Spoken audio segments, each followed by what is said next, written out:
Australians won't have to pull out their licence at the pub anymore under a gold standard digital ID being developed. Government Services Minister Bill Shorten is today unveiling the new initiative.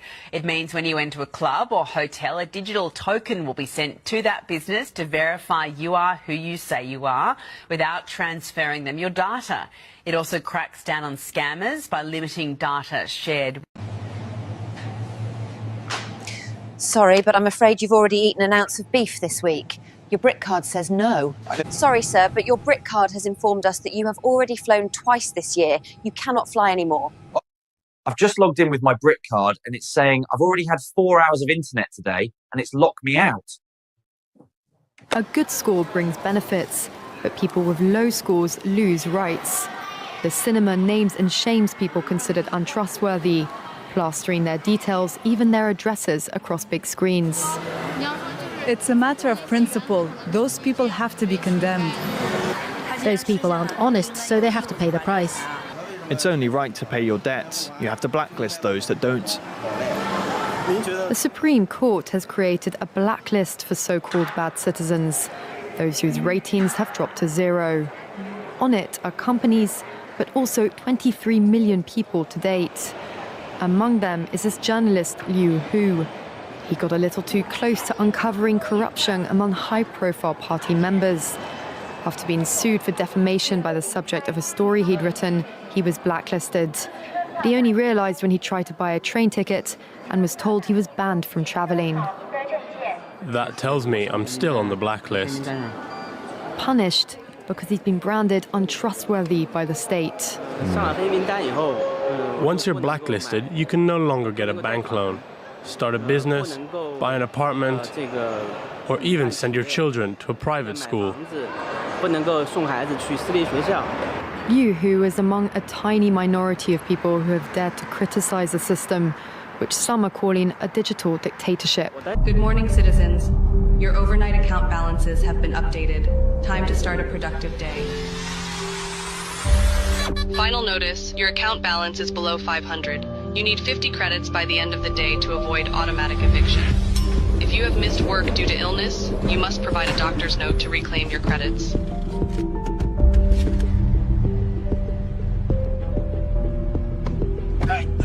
Any extra credits? Please. Tensions are high today, with more people planning to join the Citizens Against Digital Control protest. Remember, the government knows who you are at all times. Resisting is not worth the consequences. All of their newest social credit systems are designed to keep you and your families safe and efficient. Authorities seized a record balance of an individual's credits, citing excessive hoarding.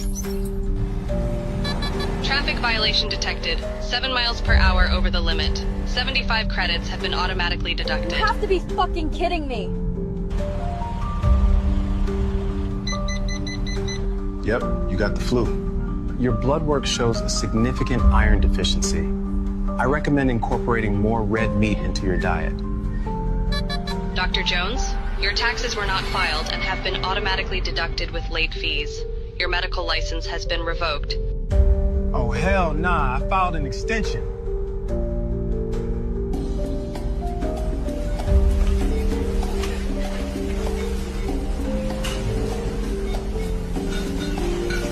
Purchase denied.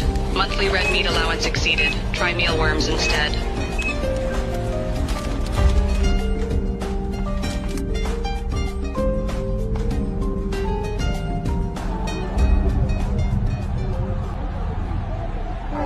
Can you guys please let me through? Attention.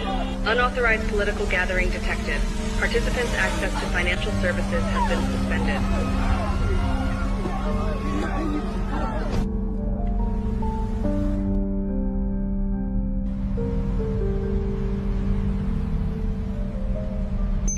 Due to the speeding infraction, your car will be immobilized for 3 days. Fuck you! Take your surveillance policies and rot in hell! You've earned 50 bonus credits for reporting your neighbor's hateful misconduct.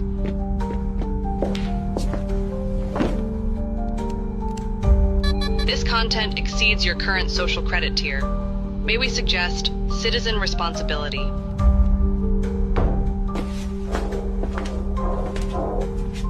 Sarah, open the door. You have been identified by the authorities. Don't resist. Don't resist. Don't resist.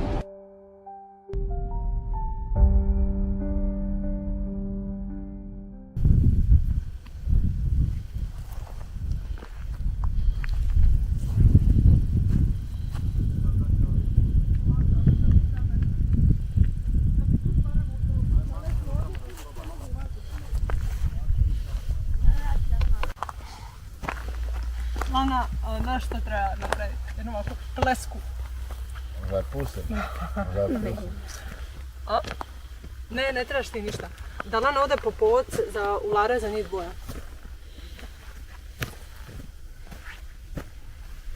Kužiš.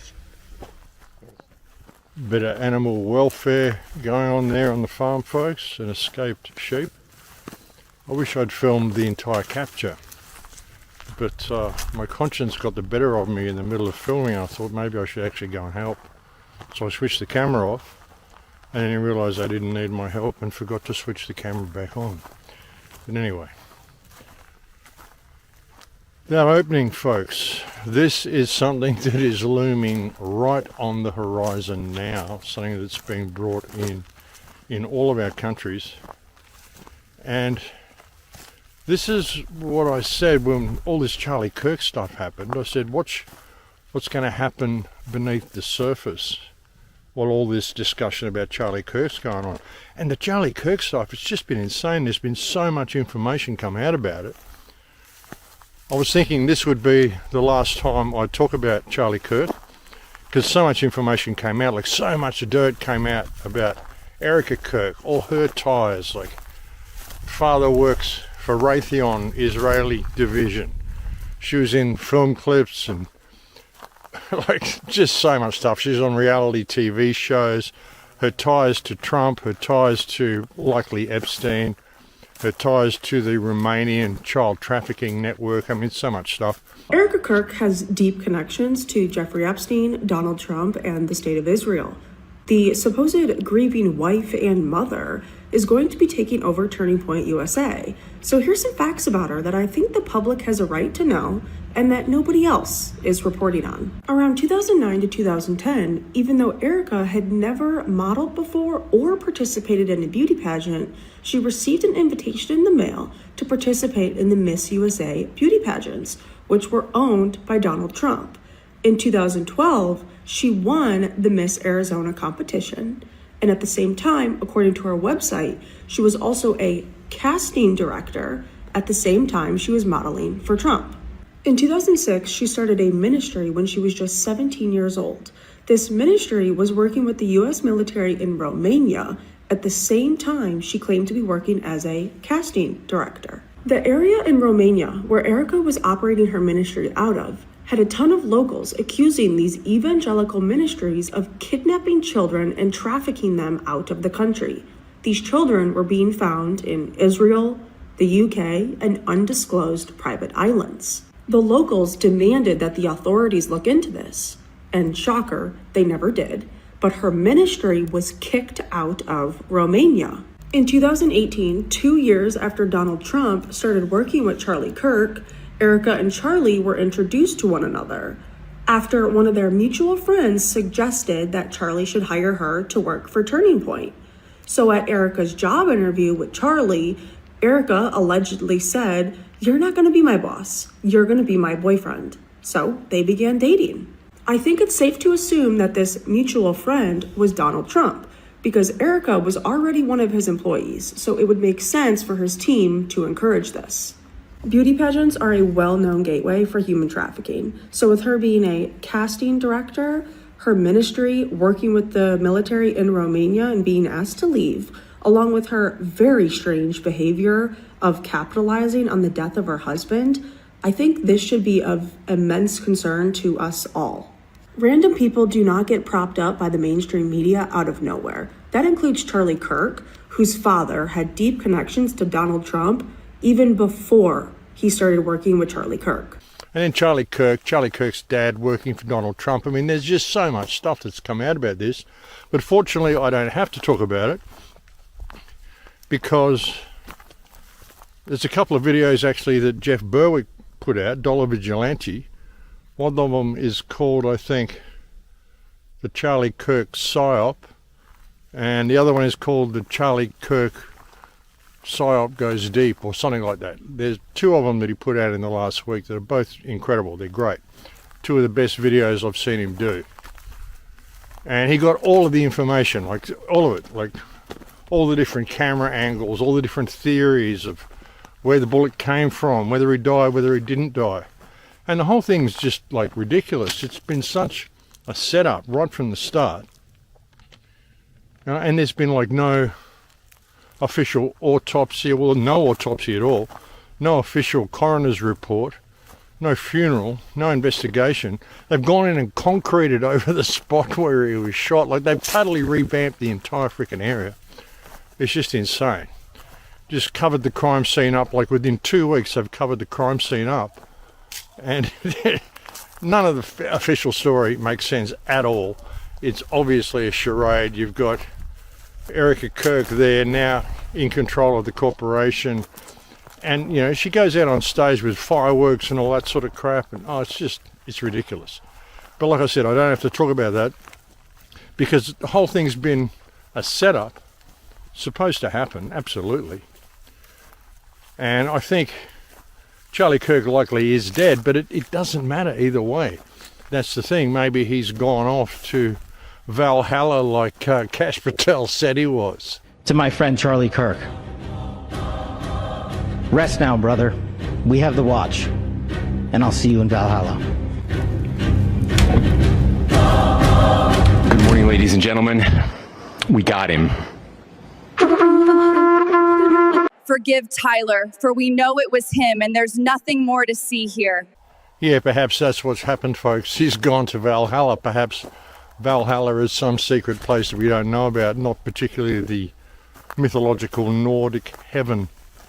Who knows? But it's been insane, folks, like with all that stuff with Charlie Kirk and so many distractions, so many little things happening and so many big things happening, like just massive from every direction. Alex Jones even showing up with a Hitler moustache. Perhaps he's gone off to Valhalla with Charlie Kirk. Holy shit, H. Jones, get the fuck out of here. We need to go now. The deep state is scraping our signals. They're eating the babies. No time to explain. Go where? It's 4 a.m. Nigga, what the fuck? Antarctica. Nobody else, so we can be free. Nobody else, so we can be free.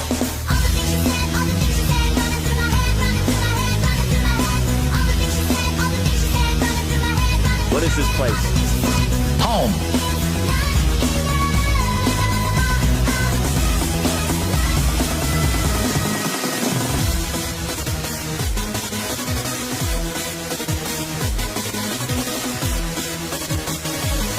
I'll see you in Valhalla.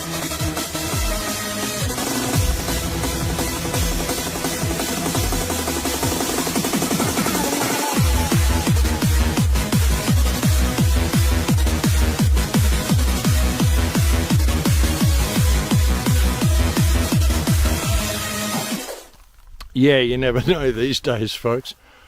But so much stuff. There was the synagogue shooting in Manchester. Shooting or stabbing or something like that. One person was killed. Another person was killed, shot by the police. And the guy that they blamed for it was also, of course, killed. And his name is Jihad al-Shami. Like, shame the jihadists, you know, Jihad al-Shami, all shame the jihad. Like, it's, you can't make this shit up, folks. It's insane. And who would benefit from that synagogue attack? I mean, it could have been just some random guy who did it because he was pissed off with what Israel is doing in Gaza. It could have just been some random kind of lunatic. This guy had a pretty good analysis of it. On the Manchester synagogue attack. 2 people were reportedly murdered while attending a Manchester synagogue in what the British government has labeled a terrorist incident. 4 others were seriously injured.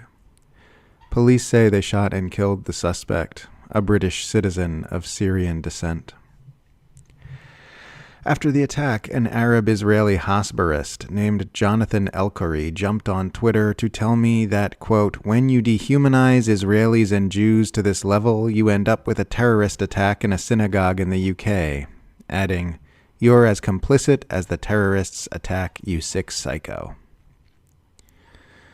Whenever Western Jews get hurt these days, you always see the Israel supporters having a big parade where they go, okay, that's it, wrap it up. Nobody gets to criticize Israel's behavior anymore because you're causing terrorism. And then everyone ignores them and goes back to protesting the genocide because that's ridiculous. I don't know whether the Manchester attack had anything to do with Gaza. It could have just been some guy having a mental health crisis. Could have been something else. But the fact that so many Israel apologists are jumping out of the woodwork to say this means everyone needs to stop defending Palestine is very revealing in and of itself. Some thoughts. Murder is wrong. Israel should stop committing it. Anti-Semitism is wrong. Israel should stop fomenting it by massacring children under the banner of the Star of David while claiming to represent all Jews. Terrorism is wrong. Israel should stop perpetrating it by deliberately targeting civilians with mass-scale violence for the purpose of advancing a political objective.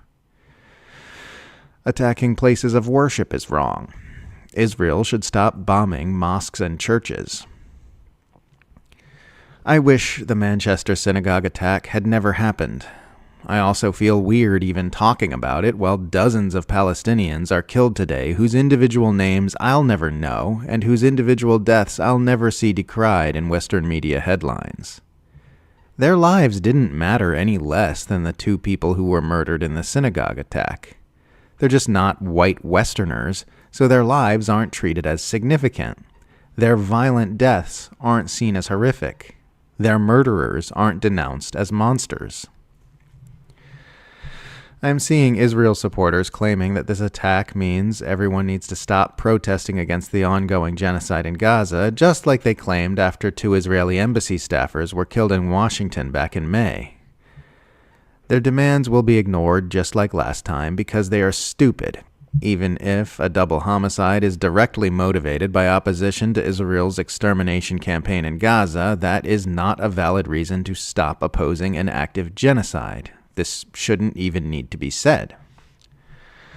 Last I heard, it is unknown whether the synagogue attacker was motivated by Israel's actions in Gaza, but if he was, I'd say that's one more reason to oppose Israel's actions in Gaza.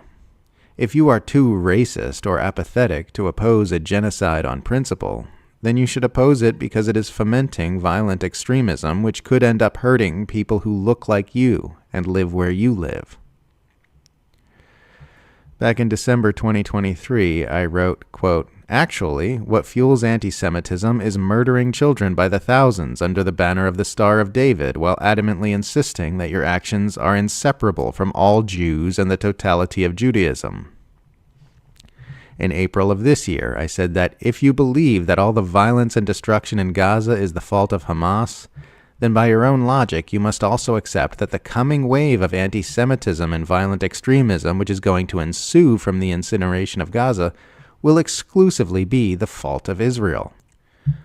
I note this because if it turns out that this was yet another instance of someone flipping out about Israel's criminality in Gaza and attacking Jewish civilians in a misguided attempt at retaliation, it's worth pointing out that it was entirely foreseeable and preventable. Interesting way of looking at things. Or it could have just been the Jews doing it to themselves. Again, because that's who benefits from this. And they do this sort of stuff all the time, folks. I've showed you so many little video clips and so many newspaper headlines and things of when Jews have staged attacks upon themselves. And, I mean, they've done this over and over again. It's what they did in Iraq. So they want all the people to come to Israel. They want all the Jews around the world to feel scared in their own community. This is what the Zionists want.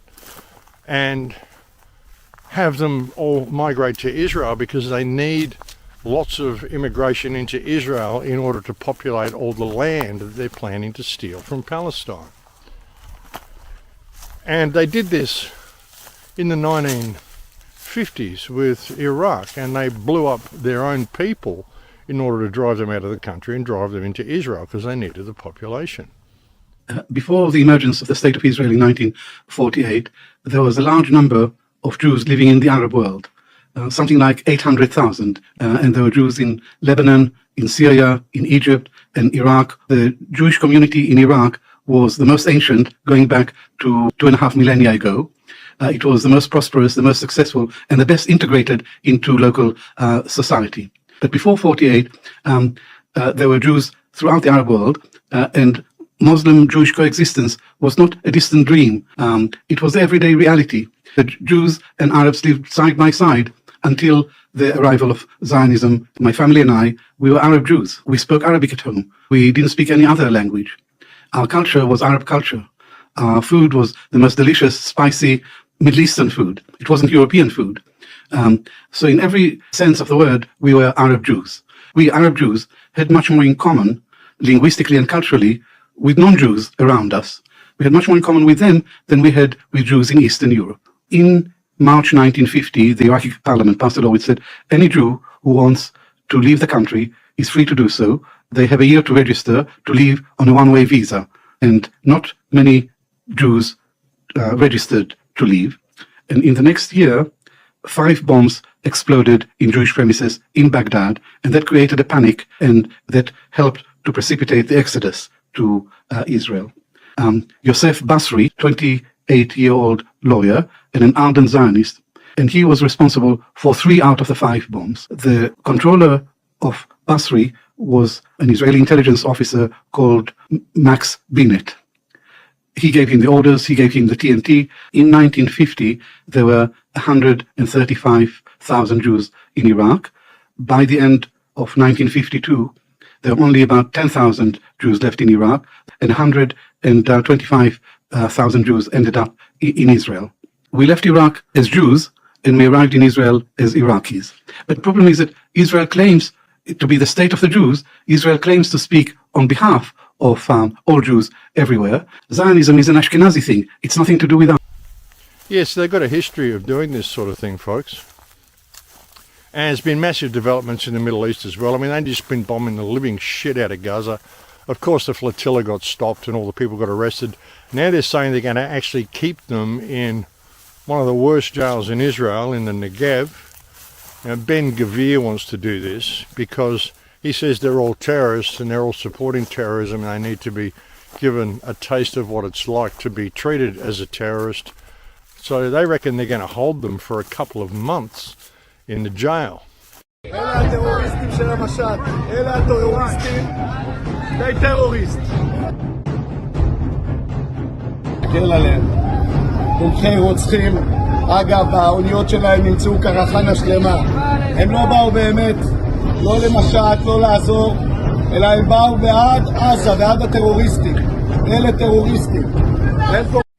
החלטת ראש הממשלה לאפשר לתומכי הטרור שבמשט לחזור לארצותיהם בטעות יסודה.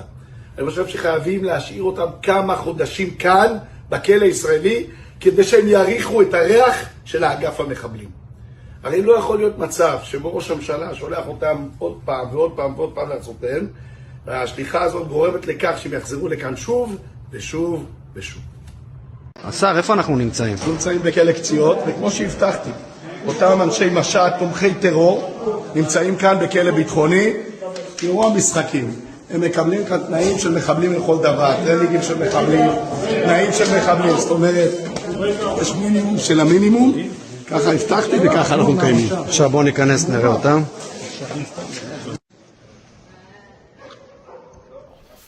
There's a few countries saying that they're going to be negotiating release and sending people to have their citizens released within the next few days, or by next week. And so that's one thing. I mean, whether all the countries are going to do that, it's another question. But and this is Ben Gvir saying this, and Ben Gvir himself was actually convicted of terrorism years ago, and now he's serving in the Knesset. Ben-Gvir is even more extreme than Benjamin Netanyahu, if that's possible. And there's been a ceasefire agreement in the Middle East with Gaza. Trump's plan. This is interesting how this all happened as well. There were 57 Muslim countries that had put forth a peace plan to the UN, and the US had pretty much agreed to it, said they were going to agree to it, and it outlined a complete withdrawal of all hostilities towards Israel. 57 Muslim countries agreed to this and said that they would guarantee security for Israel. All they had to do is remove themselves from the occupied territories and follow a path towards Palestinian statehood. The Israeli Prime Minister came here today and said that Israel is surrounded by those who want to destroy it, an enemy. We're here, members of a Muslim Arab Committee, mandated by 57 Arab and Muslim countries. And I can tell you here, very unequivocally, all of us are willing to, right now, guarantee the security of Israel in the context of Israel ending the occupation and allowing for the emergence of a Palestinian state, independent state. He is creating that danger because he simply does not want the two-state solution. Can you ask the Israeli officials, what is their end game? Other than just wars and wars and wars, ask any Israeli official, what is their plan for peace? You'll get nothing, because they're only thinking of the first step. We're going to go destroy Gaza, inflame the West Bank, destroy Lebanon. And it was a pretty good peace plan, and it granted autonomy to the Palestinian people. So, and as I said, the US had all but agreed to this. And then, of course, Trump comes in and undermines the whole thing with his peace plan, which is essentially total capitulation.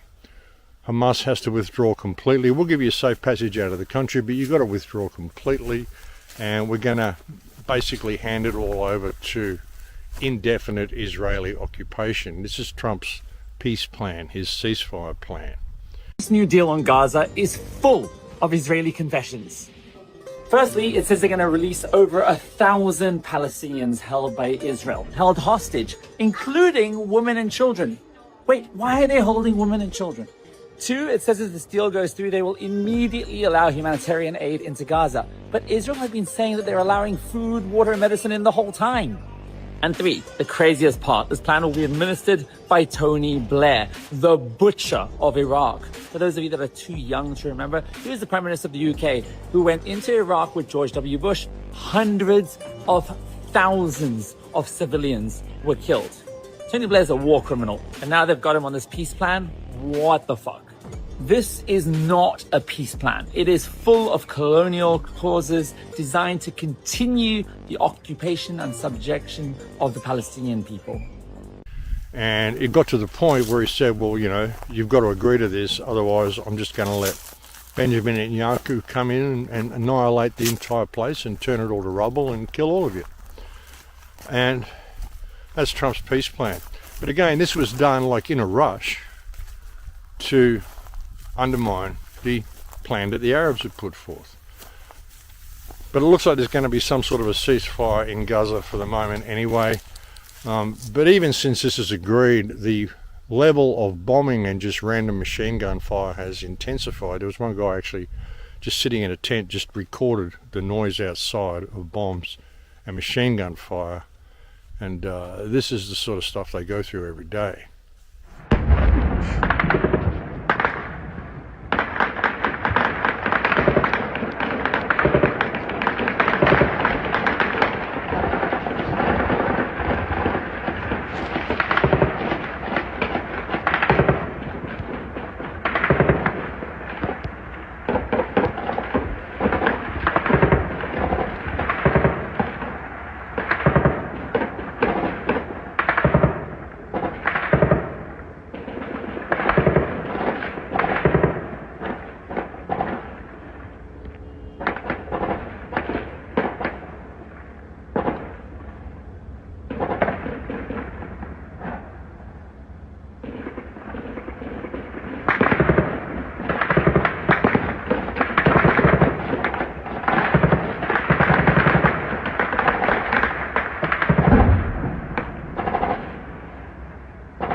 So that's happened since they've agreed to a ceasefire. This is what Israel does. So they're getting in as many deaths as they possibly can before the world notices.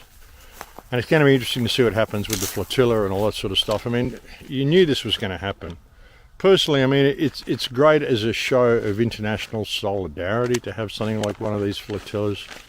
But you know what's going to happen. You're going to get arrested in international waters. You're going to be reprimanded. And Israel doesn't give a shit about international law. It doesn't give a shit about human rights. It doesn't care. And it's going to make an example out of you. And ultimately, it's going to achieve nothing, because in a week from now, I mean, things are moving so quickly. In a week from now, people won't be talking about the flotilla. They'll be talking about the fact that Trump organised a ceasefire and all this sort of crap. You know, because people have got the frickin' attention span of a goldfish. And all of this stuff has been going on, like so many distractions. The synagogue shooting, you know, what's going on in Gaza, the flotilla, all of this sort of stuff, so many things, Charlie Kirk, all of this stuff to get people distracted, get them busy, while this whole digital slavery system is being rolled out. This is stuff that I've been warning people about, like for the last 20 or 15 years, like since 2010, when I put up my film Transformation and said this is where we're going. I mean, absolutely screaming the alarm about social crediting and all of this sort of stuff since 2016. And here it all is. The stuff there at the start where they're actually bringing in all this stuff in Australia, for convenience, of course. And that's all going ahead, folks, if people accept it. They've done it in Thailand, and they're talking about doing it in the EU as well. I mean, there was recently a meeting in the UN, I think, where Anthony Albanese, the punchy little Prime Minister of Australia, went over there and made a speech and started talking about all the stuff that he's doing with all of this online identification, all this sort of stuff, to protect the children, of course. And the EU said that they need to step up the pace, and they want to do this as well. And now with all of this digital ID and all these terror attacks and all this anti-Semitism and all the stuff that's happening, which is all designed to keep you distracted and all to create the reason for them to do this, just to protect people, because things are getting so out of control. It's all hate platforms now. All the social media platforms are all hate platforms. They're all spreading hatred, and so we need to do something about it. That's the plan. You know, and they're the ones that get in there and spread all the hatred. They've got bot farms doing this, folks, and some of these bot farms are huge. Very fun there.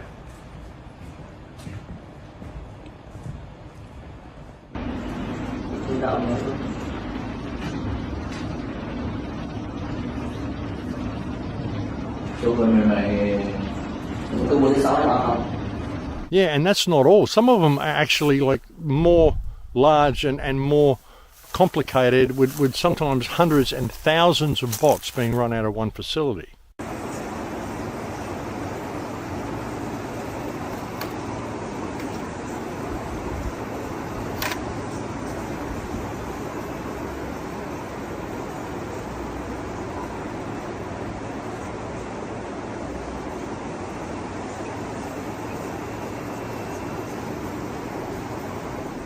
This is the sort of stuff that we're dealing with, and this is how the propaganda gets spread.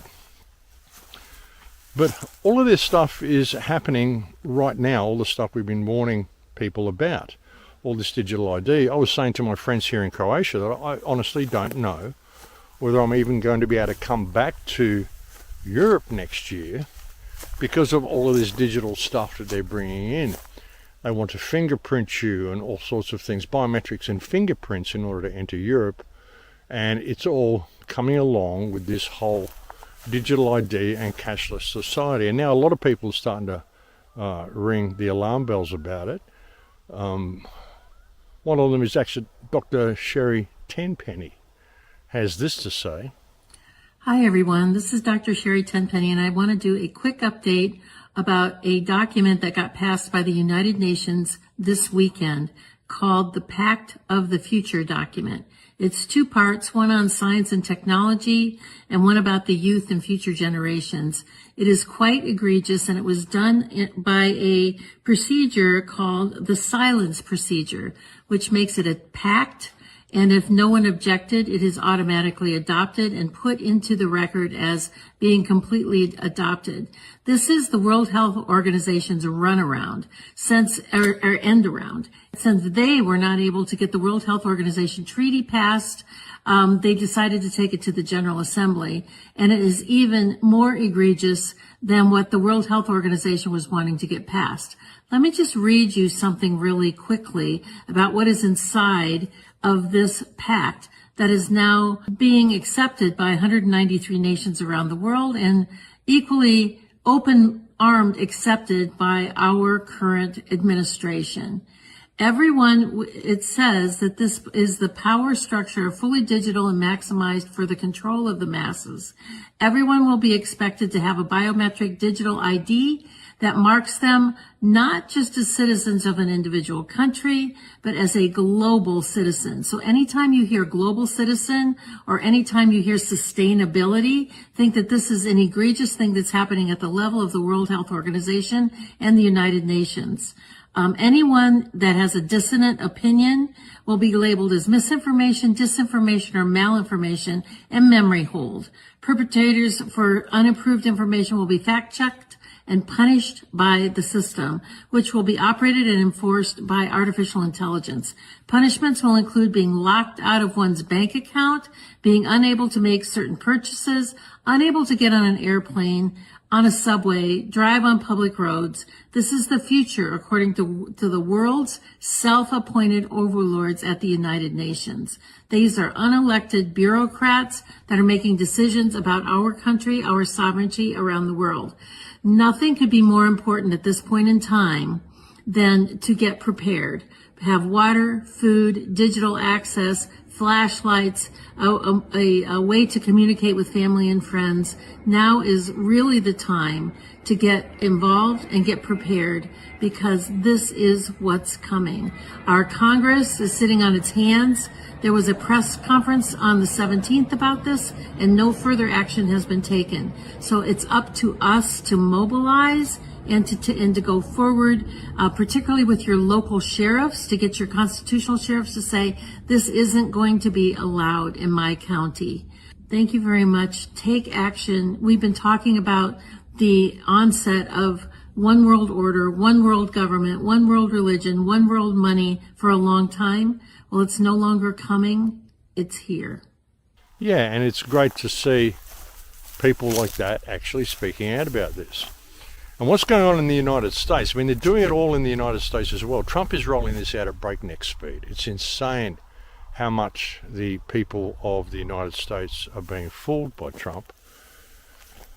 Even with this whole Middle Eastern peace deal, you know, Trump's going to try to paint himself now as the man who actually stopped the war in the Middle East, how this is unprecedented, and, you know, he's just the best thing that's ever happened since sliced bread, because all the presidents have been wanting to do this forever, and Trump is the one who pulled it off. Thank the countries that helped me put this together: Qatar, Turkey, Saudi Arabia, Egypt, Jordan, and so many others. So many people fought so hard. This is a big day. We'll see how it all turns out. We have to get the final word down in concrete. Very importantly, I look forward to having the hostages come home to their parents, and having some of the hostages, unfortunately, you know the condition they're in, come home likewise to their parents, because their parents wanted them just as much as though that young man or young woman were alive. So I just want to let you know that this is a very special day, maybe unprecedented in many ways. It is unprecedented, but thank you all, and thank you all to those great countries that helped. We were given a tremendous amount of help. Everybody was unified in wanting this war to end and seeing peace in the Middle East, and we're very close to achieving that. Thank you all, and everybody will be treated fairly. Yeah, I mean, Trump is just pure ego. He really is. And you can tell how this is going to be played. Another cause to give him the Nobel Peace Prize, hey? So, while this is happening, all these other distractions are going on as well. Like while all this smart grid is going out, there's that going on with the whole peace process in the Middle East. And now there's the shutdown of the government. So the government's being shut down because of the Democrats won't give the Republicans the money that they need, blah, blah, blah. I mean, it's such a joke. When you understand how the money system works, this is absolutely such a joke. But this is what they're saying. Well, sometimes you have to do things you don't want to do, and it's because the Democrats have put us into this position. If the Democrats did not vote to shut down the government, we would not be standing up here talking about layoffs today. We'd be talking about all the other news stories going on in the world in our country. We'd be talking about all of the great things that this administration is doing to uplift Americans across the country. But unfortunately, the Vice President of the United States and I have to come out here today to talk about a government shutdown that the Democrats put us in this position. And a second question. Go ahead, Joey. Thanks, Caroline. I'm just trying to clarify the timing of these potential layoffs to federal workers. You said imminent. The Vice President seemed to say in a couple of days. It looks like Russ Vought maybe said in 2 days. When would these layoffs begin? 2 days, imminent, very soon. You will expect more announcements right now. Is it just not unclear, or are you waiting? No, it's not unclear. All of those things are very synonymous with one another. These rifts are unfortunately going to happen very soon. Yeah, and you see there, she was saying that there's going to have to be government layoffs because they don't have the funds to keep certain departments open. We saw recently when Doge came along, all Doge did was come in and basically steal the database and close a whole bunch of departments and replace it with AI and take all of that data that it had collected to run it off on their algorithms and into their AI and do what they do. There weren't any arrests. I mean, if all this money was being misappropriated and Doge had to come in and clean it up and shut all these departments down because they were just money laundering and filtering money off for their own needs, then why were there no arrests? Why did none of this happen? Because it wasn't about that. It was about transferring control of everything over to AI. And now with this whole shutdown, now they're saying they're going to have all sorts of layoffs. Now they're transferring more of it over into AI. And Trump is really, really moving really quickly to bring in this whole control. It's tied in with the migrant issue. It's why they've let so many migrants come into the United States. And they pretend that they're protecting the country from migrants and from drug hauls and stuff. They blew up another ship coming from Venezuela the other day, another boat. This is a speedboat.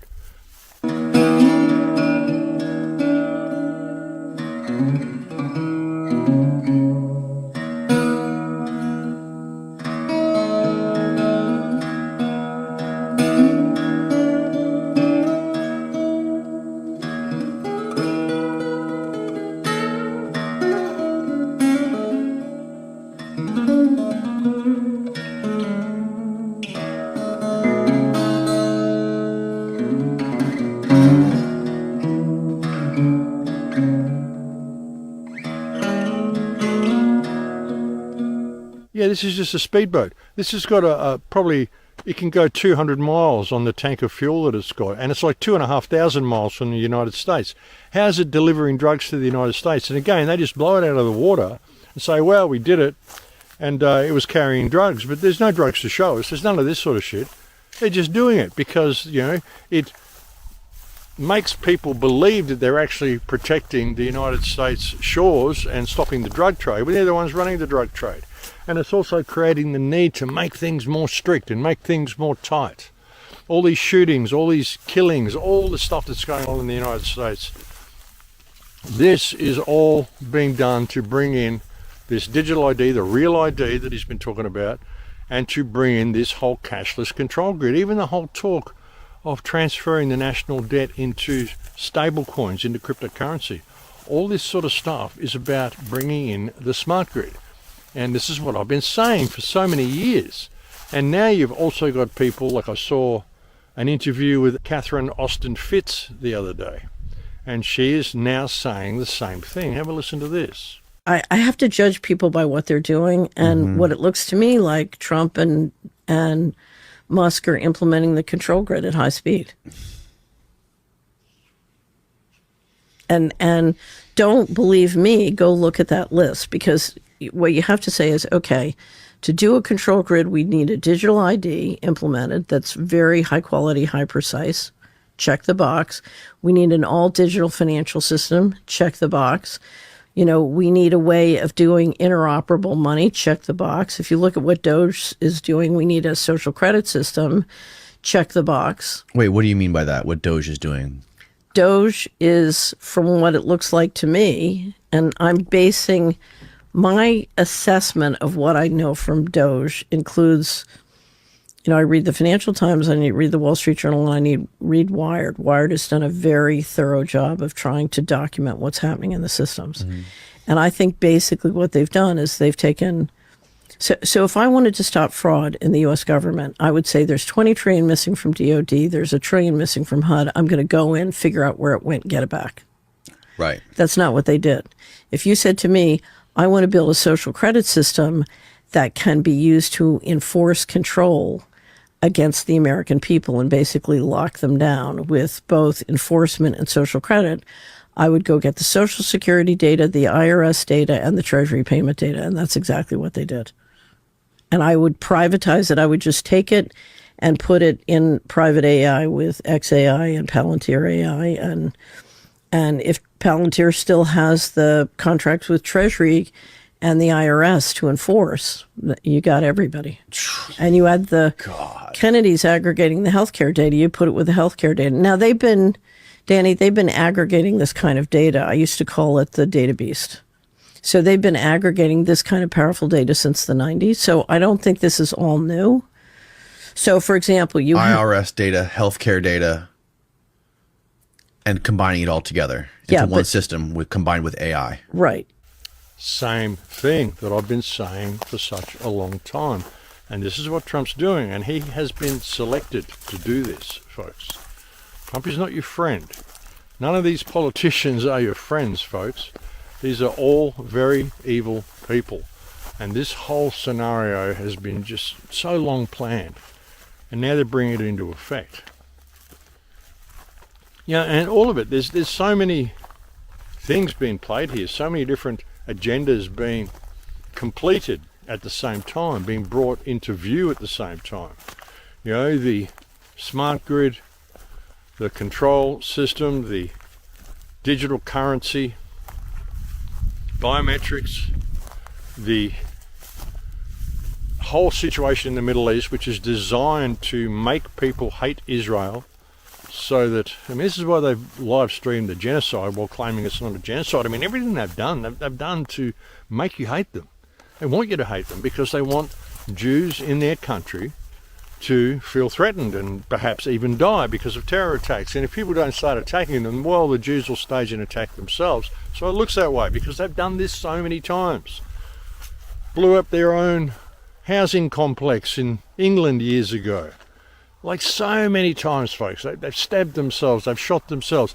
A woman that we saw in the hijab walking around screaming out Heil Hitler and giving Nazi salutes after October the 7th, got arrested and turned out to be Jewish.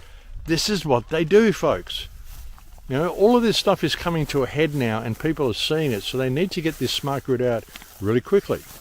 Like I said, they're bringing this system in Thailand. In fact, they already brought this system in Thailand, and they put everybody into a digital currency, and they got it all sorted out with a real ID sort of thing, so that everything was under one thing. And once you've got everything under one roof and you've got all your ID together in one place, it means you can be switched off at the touch of a button. So they brought this system in Thailand, and suddenly, like simultaneously, over 3 million people had their bank accounts shut down.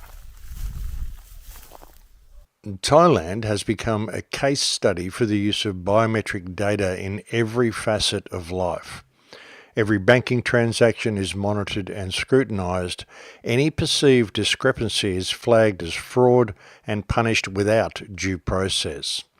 Regulations have overwhelmed the system, resulting in a full-fledged banking crisis. Over 3 million Thai bank accounts were frozen instantaneously without warning as a result of government overreach. Transaction denied. You contact your bank to see why the payment failed, only to learn that your account has been frozen. All of your accounts, for that matter. The bank is investigating you for suspicious activity and potential money laundering or fraud. There was no warning, call or letter, and there is no clarification as to what transaction was flagged. You're completely locked out of your accounts, you have lost the ability to purchase, you cannot fill your gas tank, you cannot purchase groceries, you've been completely removed from the financial system, and you do not know when or if you will regain access to your funds. This is the reality for millions of people banking in Thailand. And that's crazy stuff, folks, and this freaked the entire country out. But the article goes on to say, thousands of accounts are frozen each week. Panic has ensued. Retailers are no longer accepting cards, demanding payment in cash, as they too are worried that they will be removed from the banking system. Confidence in the government and the entire banking system evaporated. People rationally fear that their account will be targeted next without warning. Government overreach has backfired, and the people are removing themselves from the banking system entirely. And that's a really good thing to see, folks. Yeah, so it backfired. And it caused the people in Thailand to see how much they need to keep cash alive and depend on cash. And they're saying it serves as a test case for what this digital ID is going to do. Well, it also serves as a test case for why you shouldn't accept it. And so many of us have been warning about this for so long, folks, and it's imperative that people see this, because this is what's been going on. All everyone's been arguing over whether Charlie Kirk died or whether he didn't, it doesn't matter. What matters is what they're going to do with it. And with this whole synagogue shooting in the UK, I mean, seriously? There's a sheep running up the path. This is the escaped sheep. It's gotten away again. Interesting. Okay. We'll have to let them know where that is, folks. But where was I? The synagogue shooting in Manchester. I mean, seriously, Jihad al-Shami. This is just fucking crazy, folks. You can't make this sort of stuff up. It's bizarre seeing that sheep running past, folks. But yeah, they're really pushing it in the United States. Now people are actually having their visas revoked if they criticise the Charlie Kirk shooting. And what's that going to be about? Like, you know, if they celebrate the Charlie Kirk shooting, sorry, not criticise, but if they're one of these people who say, oh, I think he was too far right wing and he was speaking out about gays and he deserved to be shot, if you say that, then you'll have your visa revoked if you're a visitor, and they'll throw you out of the country. Need to get rid of the First Amendment, you see. They're talking about this, you know, the First Amendment is what's caused all of this hate speech online, and we need to get everybody digitized so we have the means to just shut them down if they don't say what we believe to be politically correct and socially acceptable. And that probably doesn't include questioning the official narrative on any story, because of course the government is only ever going to tell you the truth, folks. Of course they are. So, you know, you can see where all this is going, folks.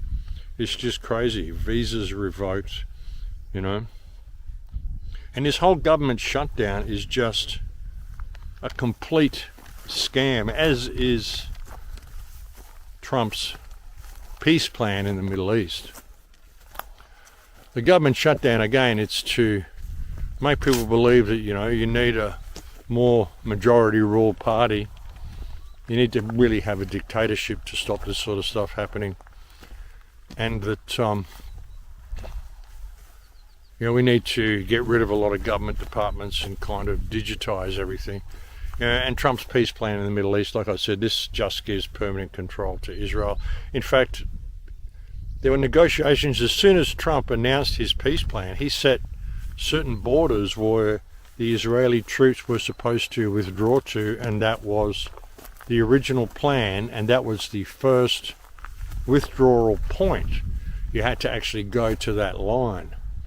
And after 7 hours of negotiations with Bibi, they moved that line. They moved it to 3 different withdrawal points, that one being the third, I think, and basically arranged so that they would end up with complete control of Gaza, and they wouldn't have to withdraw IDF troops until they feel safe, which of course will be never, because Israel is the eternal victim and it will never feel safe. ראש הממשלה, איך אתה מסכם את הביקור? זה היה ביקור מצוין. גם ההתחלה באו"ם וגם הסיום בוושינגטון. זה הביקור הרביעי שלי בוושינגטון מאז שהנשיא טראמפ נבחר. זה ביקור היסטורי. במקום שהחמאס יבודד אותנו, הפכנו את היוצרות ובודדנו את החמאס. עכשיו כל העולם, גם העולם הערבי והמוסלמי, לוחץ על החמאס לקבל את התנאים שהצבנו יחד עם הנשיא טראמפ, לשרת כל חטופינו, החיים והחללים כאחד, כשצה"ל נשאר ברוב הרצועה. מי היה מאמין לזה? הרי כל הזמן אומרים, אתה חייב לקבל את התנאים של החמאס, להוציא את כולם, צה"ל צריך לצאת החוצה, והחמאס יכול להשתקם, הוא יכול גם לשקם את הרצועה. לא ולא, זה לא קורה. ההפך, והנשיא טראמפ הוסיף שאם החמאס יסרב, הוא ייתן כל הגיבוי לישראל להשלים את הפעולה הצבאית וחיסולו. ולכן אני חושב שמכל צד זה היה ביקור מצוין. ראש הממשלה, יש שאלה שנשאלת, האם הסכמתם למדינה פלסטינית? ממש לא. זה גם לא כתוב בהסכם. אבל דבר אחד כן אמרנו, שאנחנו נתנגד בתוקף למדינה פלסטינית. הנשיא טראמפ גם אמר את זה, הוא אמר שהוא מבין את זה, הוא אמר באו"ם גם שזה יהווה פרס עצום לטרור וסכנה למדינת ישראל, וכמובן שאנחנו לא מסכימים. תודה רבה, ראש הממשלה. תודה לך. So, yeah, that's the sort of stuff that's going on, folks. I think I can hear my friends down here. They might be looking for that sheep. So I'm just going to switch this off and go and see if they are, and I'll be right back. Look at that, folks. Couldn't catch that quick bastard. Fuck. Yeah. She's quick. She's so... Another one. How are you, brother? I've just got a camera in my hand. How are you, man? Another one went running up this path here. This back? Like 5 minutes ago. On the outside of the fig orchard.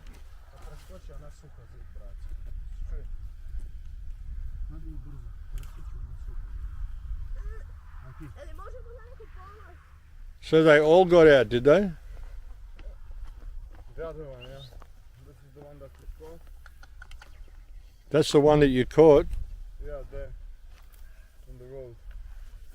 But we tried to catch the other one. She's fucking quick. She's quick. Yeah, well it ran all the way up there. It was bolting too. There? Yeah. Well, yeah, sorry about that, folks. That sheep's probably gone forever. They run off into the scrub in through here. So, yeah, unless they've got some trackers in there. I think he said they might have a digital tag on one of those sheep. Interesting how that works, isn't it? We're talking about all this sort of stuff in here. I think they might even have one in the sheep, but unfortunately the father, the husband, is away. He left yesterday to go and do a tour. He's a tour guide. And I think he's the one with the digital tracker on his phone. It wouldn't surprise me anyway. I could be wrong. I don't really know. But I'd say unless they've got some sort of a tag on that sheep, they're not going to be finding it again in that scrub unless it comes back to its home. Maybe smells the other sheep. But anyway, like getting back to things, it's been crazy, folks. Like, and all of this distraction, and the digital ID is rolling out in absolute full force. Every single aspect of it, all at once, while people are distracted by everything. distracted by even the war in Gaza. I mean, the war in Gaza is tragic. It's a genocide. It needs to have massive attention paid to it, as I've been doing for the last 2 years. But I've also been talking about the digital ID and talking about the smart grid and talking about 5G and all of this sort of stuff. And now that has really come to the forefront. So you can see why there is so much theatrics going on in the world now. And Trump's the perfect person to play this role. That's why they got him in. People have been just so played by Trump. It's just remarkable. There are still some who can't see it. This mountain range, folks, absolutely incredible. But you know, Trump's support for Israel should show you what the true nature of this man is. And you know, true Christians have no reason to support the state of Israel. The state of Israel basically wants to destroy Amalek, and it openly admits that that is Western society. A command to wipe out from among all the descendants of Esav, descendants of Amalek, male and female, young and old. And that is why Amalek is so terrible, and it has to be totally uprooted. Therefore, God tells us we should erase their memory, and we should eradicate them from the face of the earth. Who is Amalek? Amalek comes from Esav. Esav, who in modern day terms is really basically, certainly one of them is America. Esav became Edom, which is a nation. Edom became Rome. Instead of it being Rome, it became Christianity. Christianity, of course, ultimately became Western civilization. So Esav today is really Western civilization. But the new Rome, the United States, the new Rome. Esav is Europe, the United States. The throne of God is incomplete until we destroy Amalek. I have the high privilege and distinct honor of presenting to you the Prime Minister of Israel, His Excellency, Benjamin Netanyahu. Asking what's going to be with the Goyim when Mashiach comes. Will they be destroyed and annihilated? Someone asked, who cares? Okay. As a nation, they'll cease to exist, even as individuals. Every individual, no survivors. Not only as a nation, they'll cease to exist, even as individuals. As Goyim, they're gone. Their personality, as they exist b'fnei atzmam, as they would exist independently of Klal Yisrael, they don't exist. They're done. In modern terminology, they call it cultural genocide. אתם קוראים בהמות, כתוב, אתם קוראים אודום ואינם קוראים אודום. זהו, אבל לא הם בהמות. הגויים מה שאין, כן. אלוקים עשה אותם בשביל שיעשו פה... בשביל לשרת את היהודים. כל הגויים שאתה רואה שיש בעולם, המיליארדים האלה, הם הכל רק בשביל שהיהודים יהיה להם איזה תועלת. עכשיו, אנחנו לא רואים את זה, אנחנו לא יודעים בדיוק. היות ואנחנו בגלות, אז אוטומטי עדיין הם עוד לא משרתים אותנו לגמרי, רק חלקית. כל אחד יהיה, כשמשיח יבוא, אז כל אחד יהיה לו אלפים עבדים, 2,800 בינתיים, המשיח לא כאן, אז איך הם משרתים אותנו? הם בונים לנו רכבים, דירות, בניינים, הם בונים את זה, לנו, משרתים את היהודים. אבל יש גם יהודים שעושים את זה. בקושי. I'll ask in English. Do you believe that the Gentiles, the Goyim, will one day become the slaves of the Jews? It's not a belief, it's part of the Torah. אני חושב שיהודי הוא קצת יותר, כאילו ודאי שיהיה לי עדיפות גדולה הרבה יותר לעזור ליהודים מאשר לגויים. למה? למה? כי יהודי הוא אח שלי. טוב, אני לא טוב להביא את המספר המדויק, על כל יהודי אמור להיות 800 או יותר עבדים. They feel that we are elitist, that we think of ourselves as better than them, which we do. And therefore, they hate us. What can we do? God selected us, you know? Yeah, so they're doing everything they can to achieve these ends. And they openly admit it. I mean, this is why they're trying to control the narrative so much. They've just recently acquired TikTok as well. And now that's full-blown pro-Jewish. We're going to have to use the tools of battle. You know, the weapons change over time. You can't fight today with swords. That doesn't work very well, okay? And you can't fight with cavalry. That doesn't work very well. And you have these new things, you know, like drones, things like that. I won't get into that. But we have to fight with the weapons that apply to the battlefields in which we're engaged. And the most important ones are the social media. And the most important purchase that is going on right now is followers. TikTok.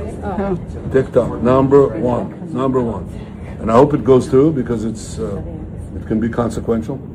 And the other one, what's the other one that's most important? X. That's very good. And, you know, so we have to talk to Elon. He's not an enemy. He's a friend. We should talk to him. Now, if we can get those two things, we get a lot. And I could go on other things, but that's not the point right now. We have to fight the fight, okay? To give direction to the Jewish people and give direction to our non-Jewish friends or those who could be our Jewish our friends. Are we going to succeed with everyone? No. Will there be a strong counterpart? Yes. And look what just happened with Charlie Kirk. I mean, this guy was waking up and saying what they didn't want him to say, so they killed him, and now they've replaced his entire organization with Zionists. And there's absolutely no doubt that this woman, Erica Kirk, was a plant, was a setup, was a Mossad agent or whatever. I mean, her ties to Israel are profound. She even went to Israel on a pilgrimage. I mean, there's so much shit. It's just so much shit on this woman. The dirt is just piled so high on her. And like I said, no real funeral, no coroner's report, and concrete over the crime scene.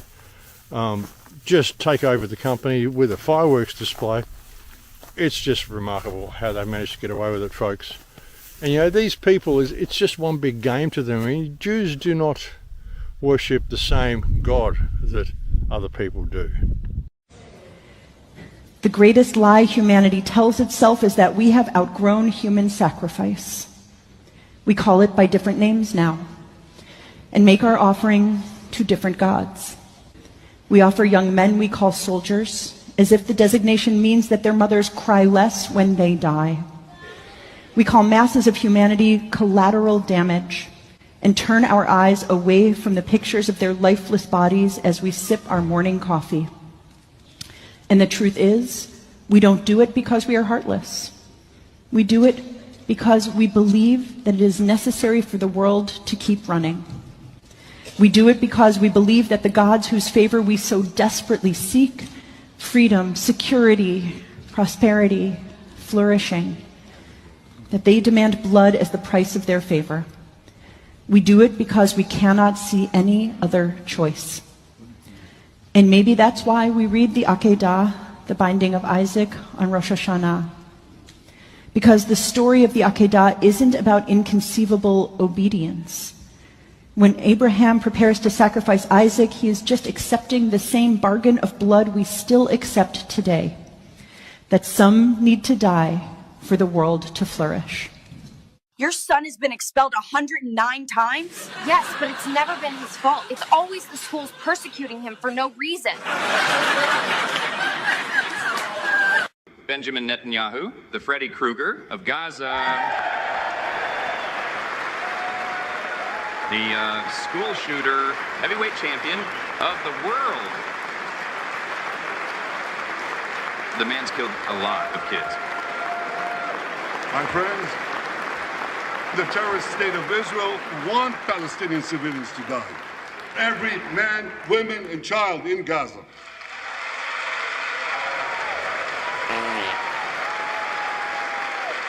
Israel's soldiers are deliberately targeting civilians. They fire rockets at schools, hospitals, mosques. They even shoot Palestinian women and children when they try to leave the war zone. Israel is deliberately starving the people of Gaza. All of them. We win, they lose.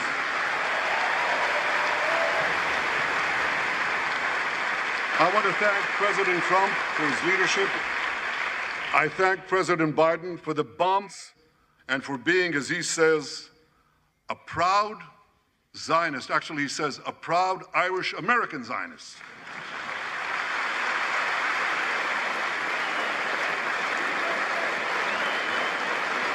May God bless the great alliance between Israel and America forever.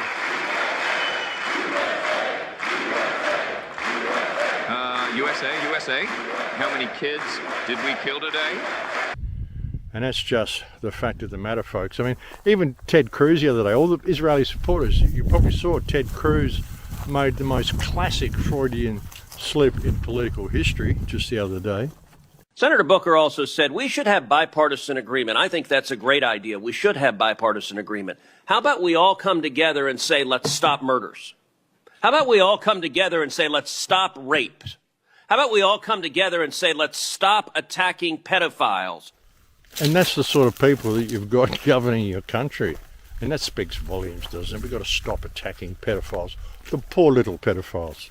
We should stop attacking them. Yes, it's fine that you rape and torture and murder and kill and terrorize children. It's just a normal sexual persuasion. LGBTQP. It's just fucking crazy, folks, what the world has become, you know? And like I said, they don't worship the same God that other people worship. These people are evil in every sense of the word. They really are, folks. It's incredible.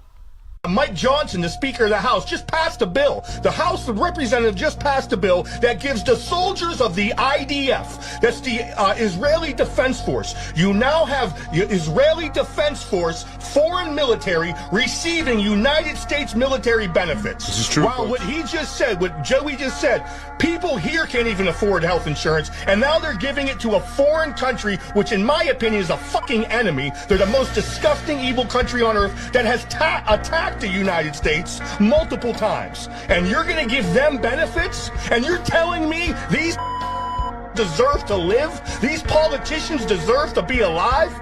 Get the fuck out of here. They're all fucking traitors and they deserve to all be fucking hung. Yeah, in fact, they're so evil that even with Trump's peace plan, the plan includes governing Gaza, I mean the West governing Gaza, and who they're appointing to fulfill that task is Tony Blair, the butcher of Baghdad. Interesting choice of people that you would want to be working out and controlling the autonomy of the Palestinian people. Tony Blair. I mean, you can't make this shit up, folks. It's just unbelievable. But there are certain amounts of pushback happening. I mean, all this migrant influx and all this sort of stuff, which has all been run by the same people. You know, the Kalergi plan, the plan to flood Europe and destroy European cultures via mass migration, and the birth rate is still absolutely plummeting in white Western nations as well. It's the end of days. You're going to need the iron of Esav, which represents Edom, which is the West, Europe, and the Americas, to get intermixed with Ishmael, which is basically Arabs and Muslims. How in the world was this ever going to happen if not for this refugee crisis? At the end of days, you're going to have this intermixing between Esav, Edom, which is the West, and the East, which is the Muslims and the Arabs, making this through this influx into the world. And they're going to have children, you know, I don't want to say by the dozens, but they're going to have a far larger birth rate than the indigenous people there, and they're going to sort of conquer by number. And there are many different sources for this. One of them in Yehezkel, chapter 14, and many other sources as far as this is concerned, where it's mentioned very, very vividly what will happen to the Jews and what will happen to Jerusalem and what will happen to the world at that time, where there will be many, many people killed and so on and so forth. So the idea of having these refugees come into Europe, it's no longer a matter of whether it's right or wrong. It's just simply fulfillment of what it was meant to be all along. This is the fulfillment of, you know, the Hazal and the prophecies. This has to happen, and this is just another sign that we are nearing, you know, the completion of this tikkun of the entire world. Le Mashiach viendra que quand Edom, l'Europe, la chrétienté sera totalement tombée. Donc je vous pose la question, c'est une bonne nouvelle que l'islam envahisse l'Europe? C'est une excellente nouvelle, ça annonce la venue de Mashiach. Excellente nouvelle. Vous allez le payer très cher, les Européens. Mais à un point, vous n'avez même pas notion de quoi on parle. Et vous n'aurez pas au fuir. Parce que tout le mal que vous avez fait à Israël, vous le paierez au centuple. quand l'Italie disparaîtra, quand Édom, c'est pour ça que le QG de la chrétienté qui vient de Esav se trouve là-bas, quand cet endroit-là disparaîtra, et c'est ce que veut faire l'islam, l'islam c'est le balai d'Israël, sachez-le. And we are saying, yes, we will love our neighbor. Last week, Highest organized a letter signed by over 1,200 rabbis. Can you imagine getting 1,200 rabbis to agree on one thing? But agree they did. And what they agreed was to ask our elected officials not to halt or even to limit the United States Refugee Admissions Program.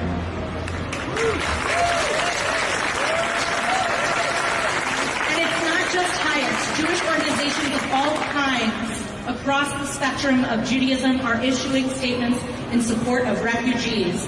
These have included the Orthodox Union, the U.S. Holocaust Memorial Museum, and so many of the Jewish organizations that you heard are co-sponsors of this event this evening. And they're still bringing in massive amounts of migrants. Huge protests happening in Australia. I think on October 19th, there are people out there marching to stop immigration and to express a loss of confidence. There's actually a petition you can sign as well if you're an Australian citizen. I suggest you do. Not that petitions mean much, but at least it shows the numbers. And there is a petition to put forward a motion of no confidence in the Australian government and have the entire place revamped, shall we say. You know, just dismiss this government. And you've got to withdraw service from them as well. This is something that I've been saying for a long time now. You've got to withdraw service from these politicians.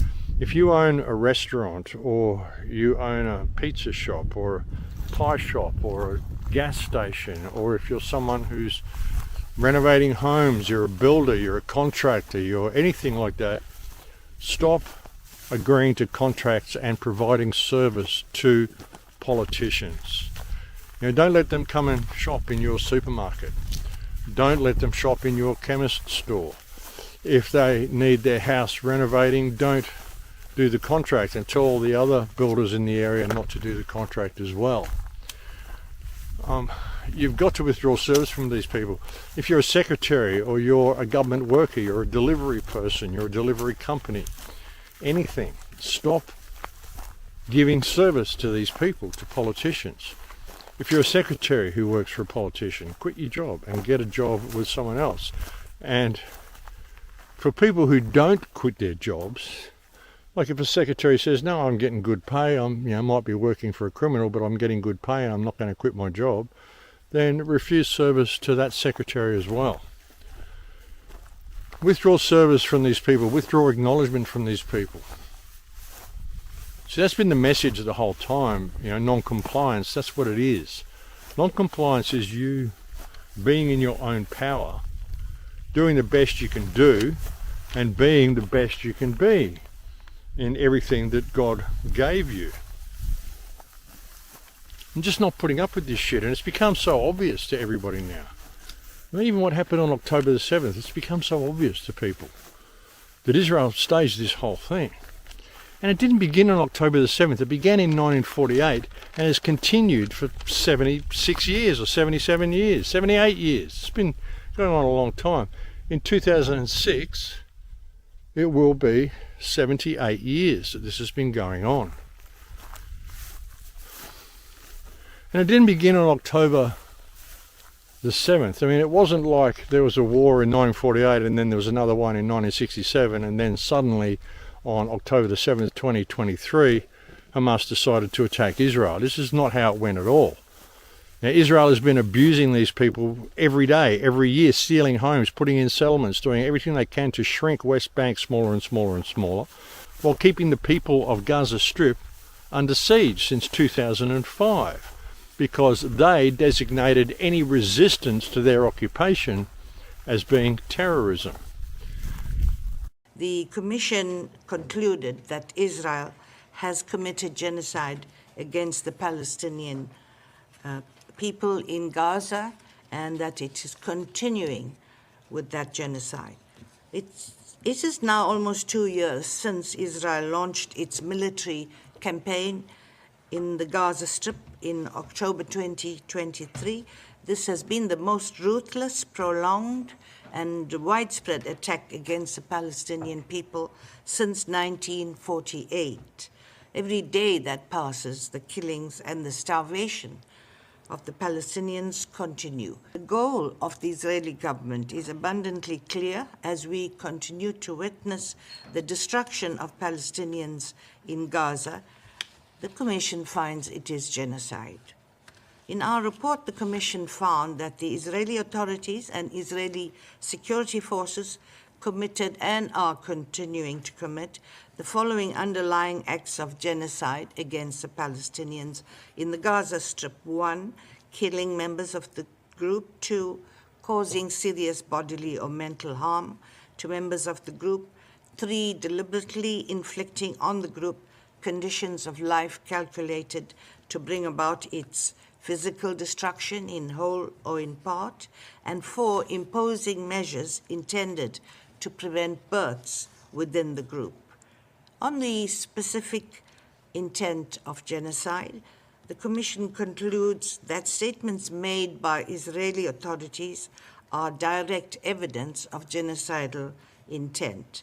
The Commission also concludes that the pattern of conduct is circumstantial evidence for genocidal intent, and that genocidal intent was the only reasonable inference that could be drawn from a totality of the evidence.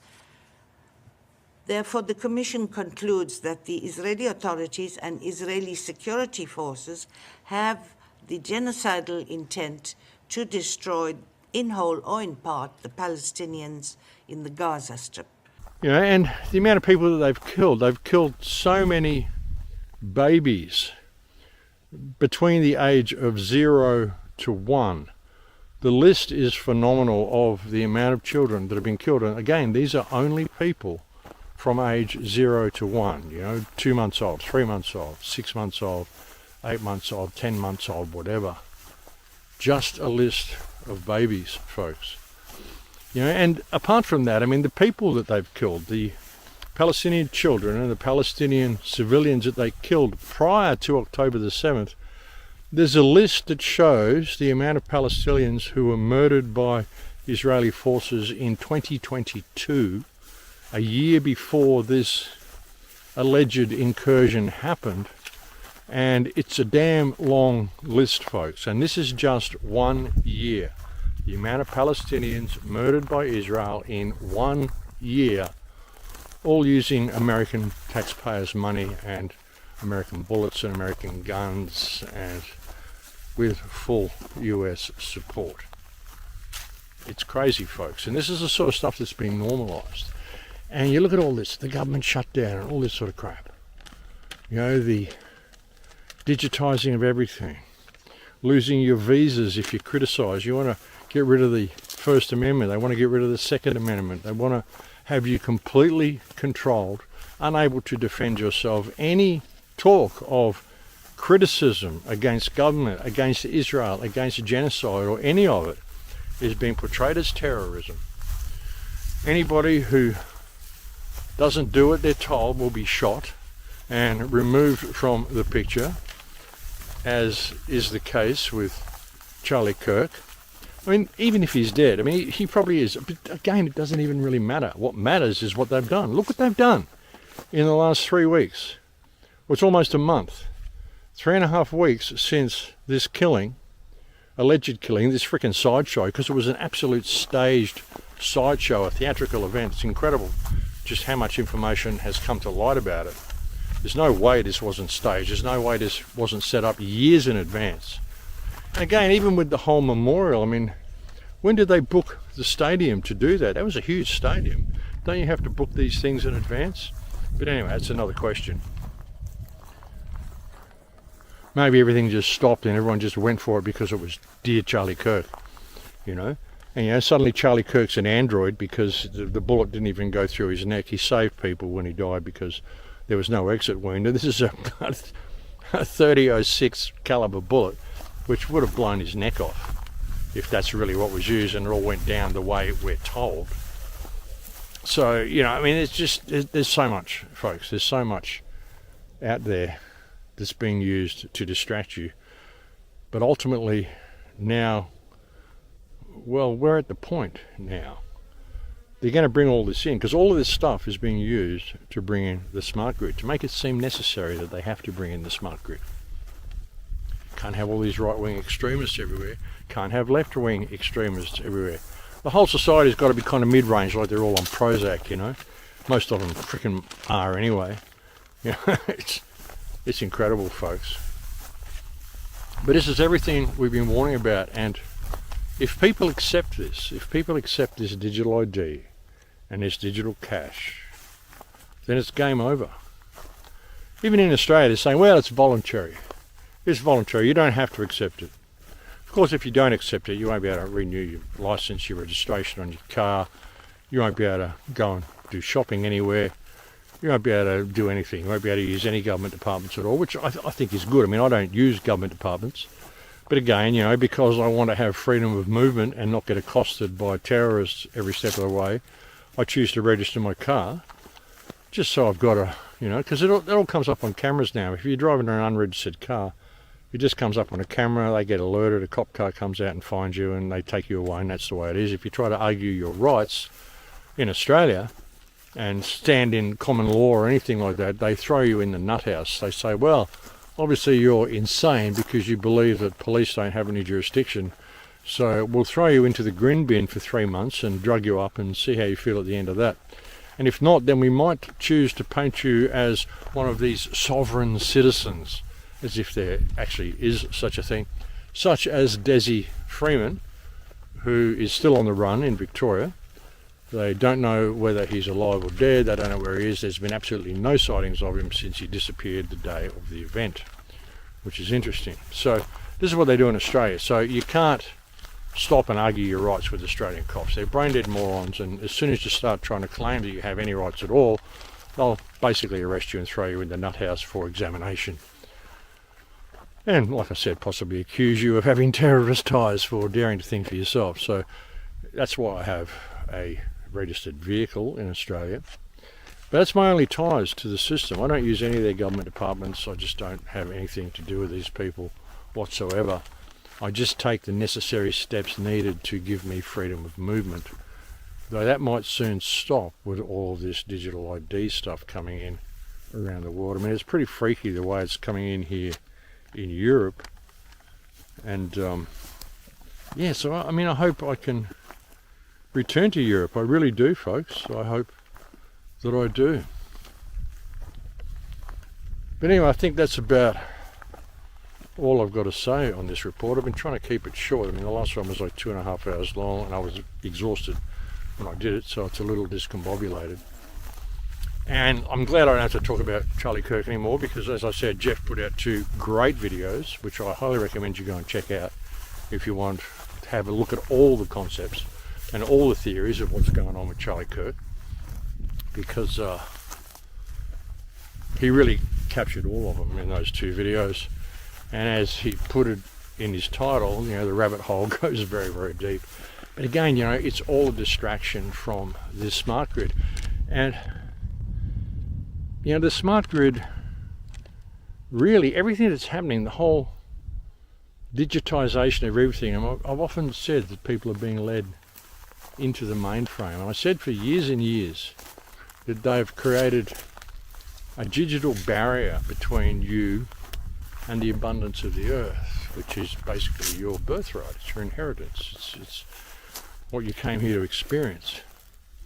And they've superimposed this system over the top of it, and it's all mind control. A whole lot of it is mind control. You know, the belief in authority, the belief in government, the belief in religions, the belief in these different religions arguing with each other about what the belief is. I mean, all this stuff is all a construct, folks. It's all been put in place to keep you in this bubble. And as I've been trying to say since my very first film and my very first radio appearance, is that what's happening here is a remembering, and that's all you need to do, is to remember yourself.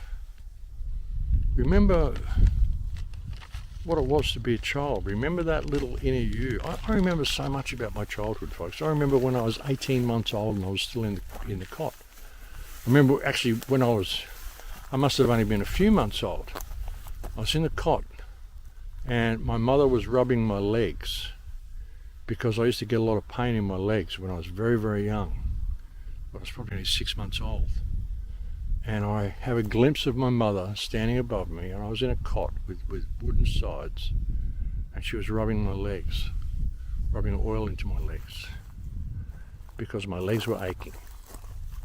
Apparently the doctor had said that I had rheumatoid arthritis or something like that. Or no, what was it called? It was called infantile rheumatism. Don't know. But that's what I was told years later. That's what my mother told me. I remember that. I remember being a toddler, and we were out at a picnic one day, and I was looking off a cliff. I was looking down and thinking how amazing it was at the bottom of the cliff. And I was just half turning around. I was going to go and tell my family about, look what's down there. And as I turned, my sister grabbed me and took me back to the picnic. And everyone praised her because she'd saved my life. And I tried saying, no, she didn't save my life. I was fine. I was just having a look down the bottom of the cliff, and I was coming back to tell you about it. She didn't save my life. And I tried to tell them that, but all I could do was go, I couldn't talk. I was too young to talk. I hadn't learnt language yet. I remember sitting down, I'm just pouting. I was pissed off, and I was upset and angry for the rest of the barbecue, or the rest of the picnic, because I couldn't talk and I couldn't tell them what I wanted to say.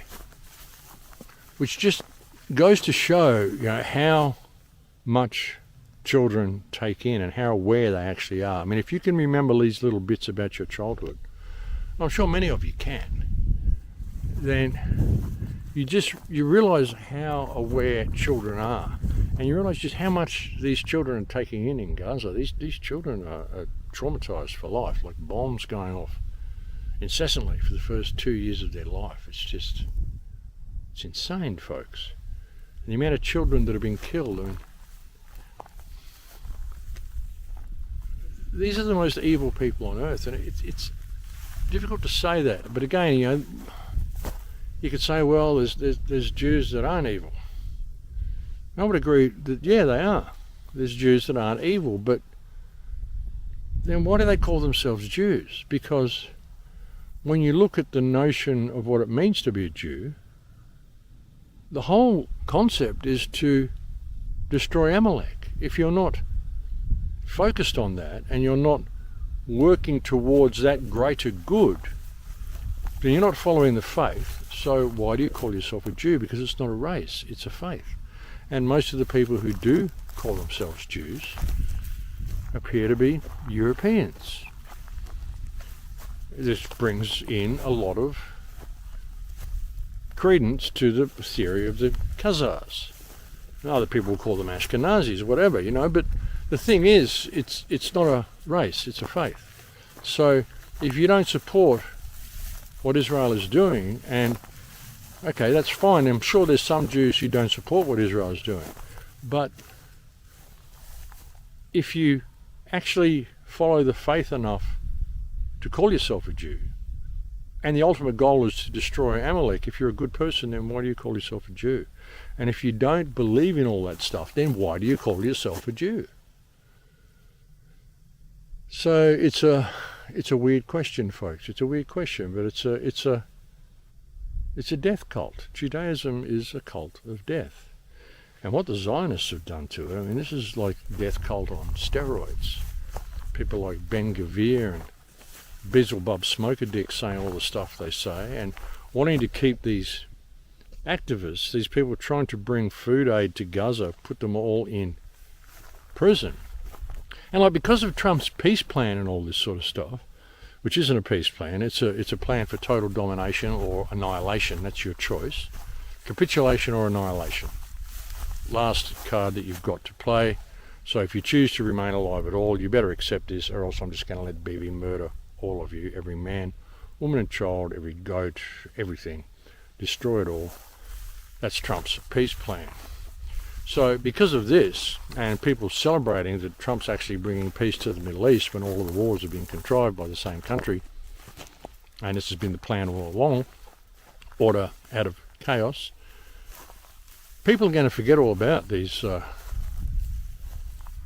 flotilla people languishing away in jail, and Israel may well keep them there for months.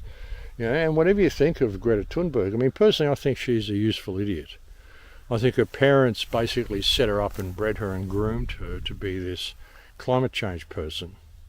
And over the period of time, she's made a bit of money and she's got a little bit of notoriety, and she kind of tends to take herself too seriously. But you know, she's not superhuman. I think she actually genuinely cares about the people of Palestine. But I think there's also a reason those people who organised the flotilla, and some will say it's Greta, well, I'd say that she probably had people organising it for her, on her behalf or whatever. It was organised to happen at this same time when Trump was going to announce his peace plan. The Arabs were going to be doing their peace plan. Trump was going to override that with his peace plan. I mean, all this stuff has happened all at the same time. The government shut down, the killing of Charlie Kirk, so people don't know where to keep their attention focused. We've got the genocide in Gaza, we've got the flotilla going there, we've got the murder of Charlie Kirk, we've got the government shut down. All these things happening at once, and instantly there's a peace plan in the middle of it. You know, this would indicate that, well, you know, Gaza is now at peace anyway, so Greta Thunberg didn't even have to put her silly flotilla together and go and get all those people in trouble and blah, blah, blah. You can see how they could easily play this, because Trump created peace anyway, and with the apparent agreed release of any hostages, alive or dead, that Hamas is still holding, should come a clause that you will also release all of the people in the flotilla, some of whom include US veterans who simply don't like genocide. So, you know, all this stuff is happening at the same time, and it's all a distraction. And all you have to do to deal with what's coming is to remember who and what you are. See, this has been the whole thing, like I said, folks, right from my first video, my first film, my first radio interview, and any of this stuff. It's been about the great remembering. You know, a lot of the stuff that I've said on the radio shows and in the videos, people have contacted me, or even in the comments, and they've said, wow, Max, what you're saying, you know, it's what I would have said if I had the words to say it. And it's like you're speaking for me, or I'm speaking through you. And it's like, I know all the stuff you're talking about to be true, but I've forgotten. You know, I'd forgotten, but it's like I already know this stuff, and that's the point, you do. You know, we've had so much taken from us, the loss of our language. You know, there's no words to explain true spirituality in English. This is what the Shakespearean Revolution was all about, which wasn't some playwright from England, wasn't William Shakespeare. Very likely all of Shakespeare's works were crafted by the Bacon Society, and the idea was to redefine the English language into more simplistic terms and basically merge it with legalese so that English people wouldn't really know what they were saying anymore, and there'd be legal meanings attached to all the stuff that they're saying, and they simply wouldn't know it. You know, all this stuff was done by design, folks. And that's why they want English to go out as the main language around the world as well, because it's very easy to control people through English because they don't really know what they're saying. I mean, we could go and do a whole show about this, legalese and, you know, alongside of English, and I've spoken about it many, many times in the past anyway, so there's no point to really go through that. But, you know, when I say people don't remember who and what they are, like all of this stuff has led to a loss of humanity. Just belief in authority itself, the scholastic system, the education system, indoctrination system, doesn't educate you on anything. Just doctrinates you into believing the system is real. Which is what it's for and what it's designed to do. And all of this has been about remembering.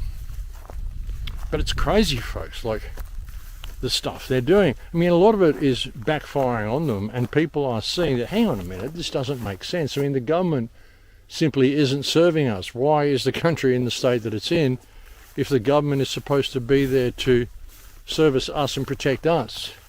And why is this genocide going on? Why is all this stuff going on? Why did Charlie Kirk get shot? All this sort of stuff. It's all happening because people have forgotten themselves. You know, like, this reality could be anything we want it to be if we would simply believe in ourselves.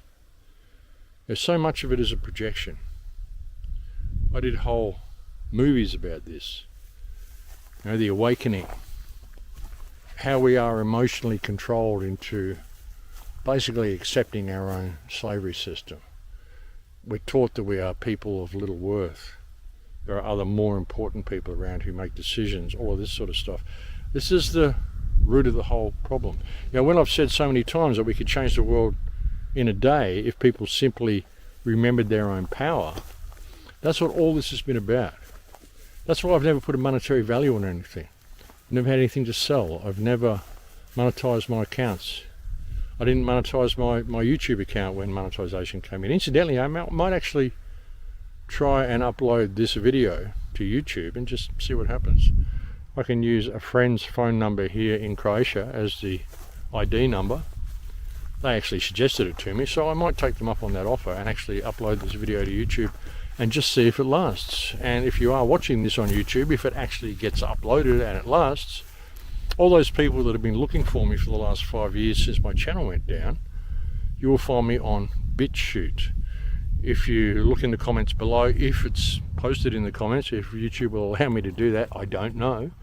Or if not, you can go to my website, thecrowhouse.com, and you can click the link, the BitChute link on my website.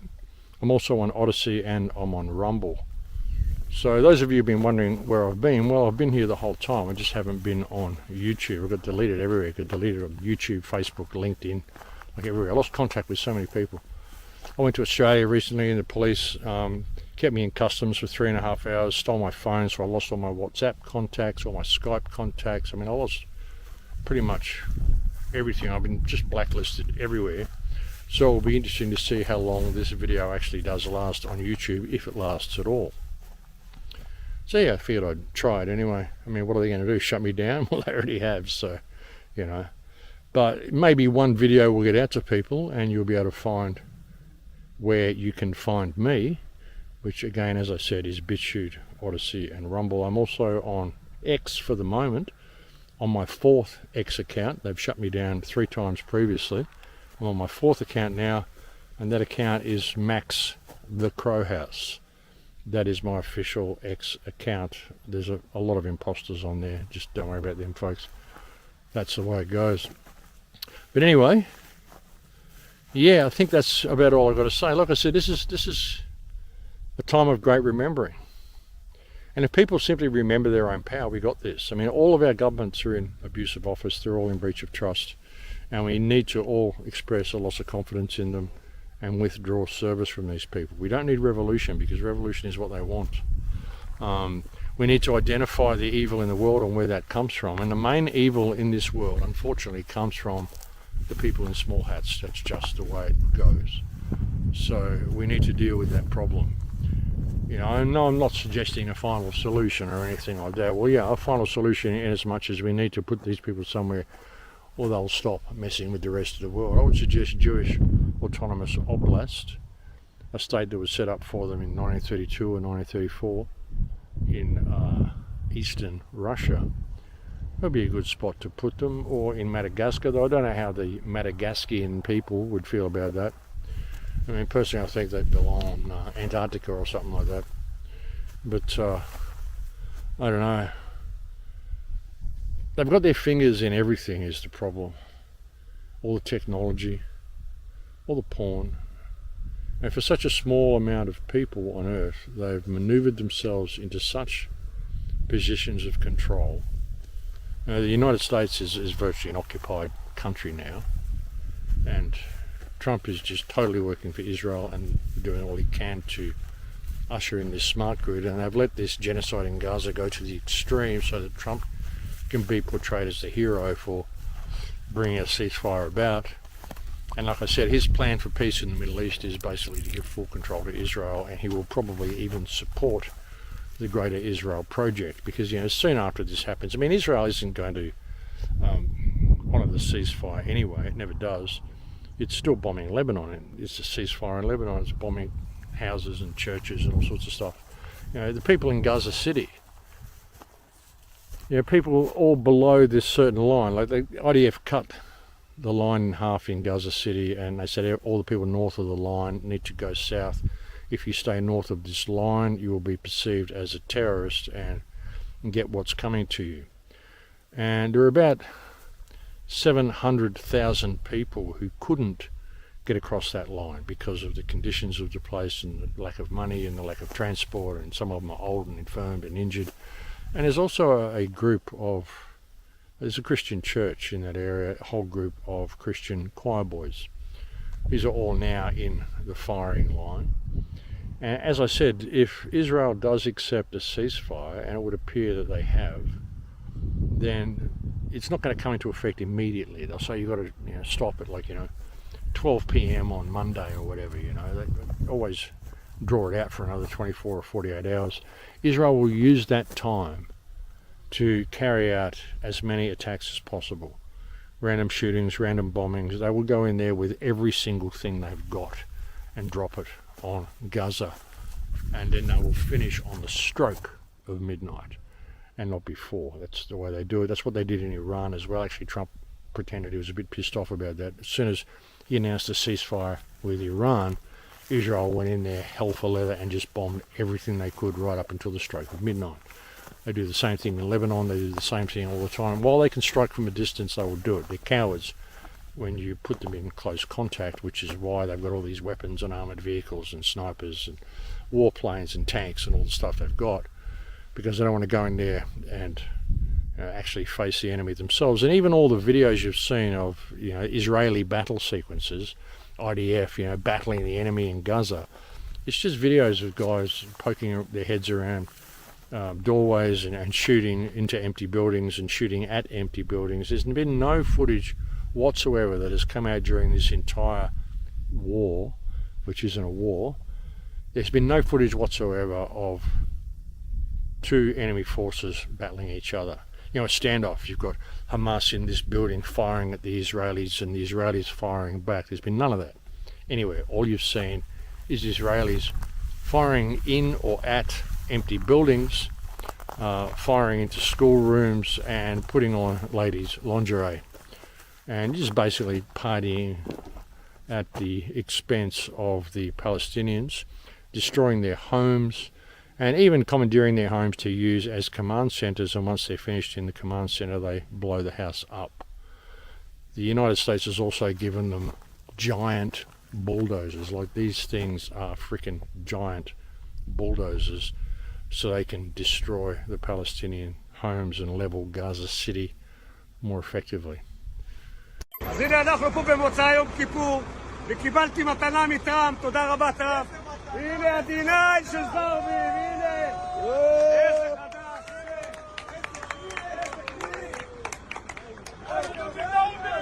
קיבלנו כלי חדש עכשיו, יצא מהתנור, ואיתו מזרבבים את עזה.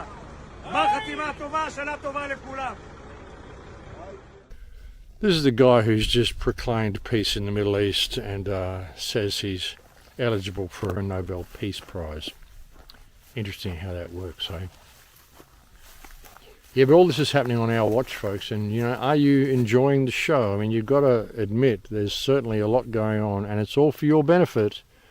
And, you know, they're doing all this stuff to distract you while this smart grid is coming out. And really, when you step back and look at it, I mean, I've been predicting all this stuff for years, and so many people have been expecting this to come.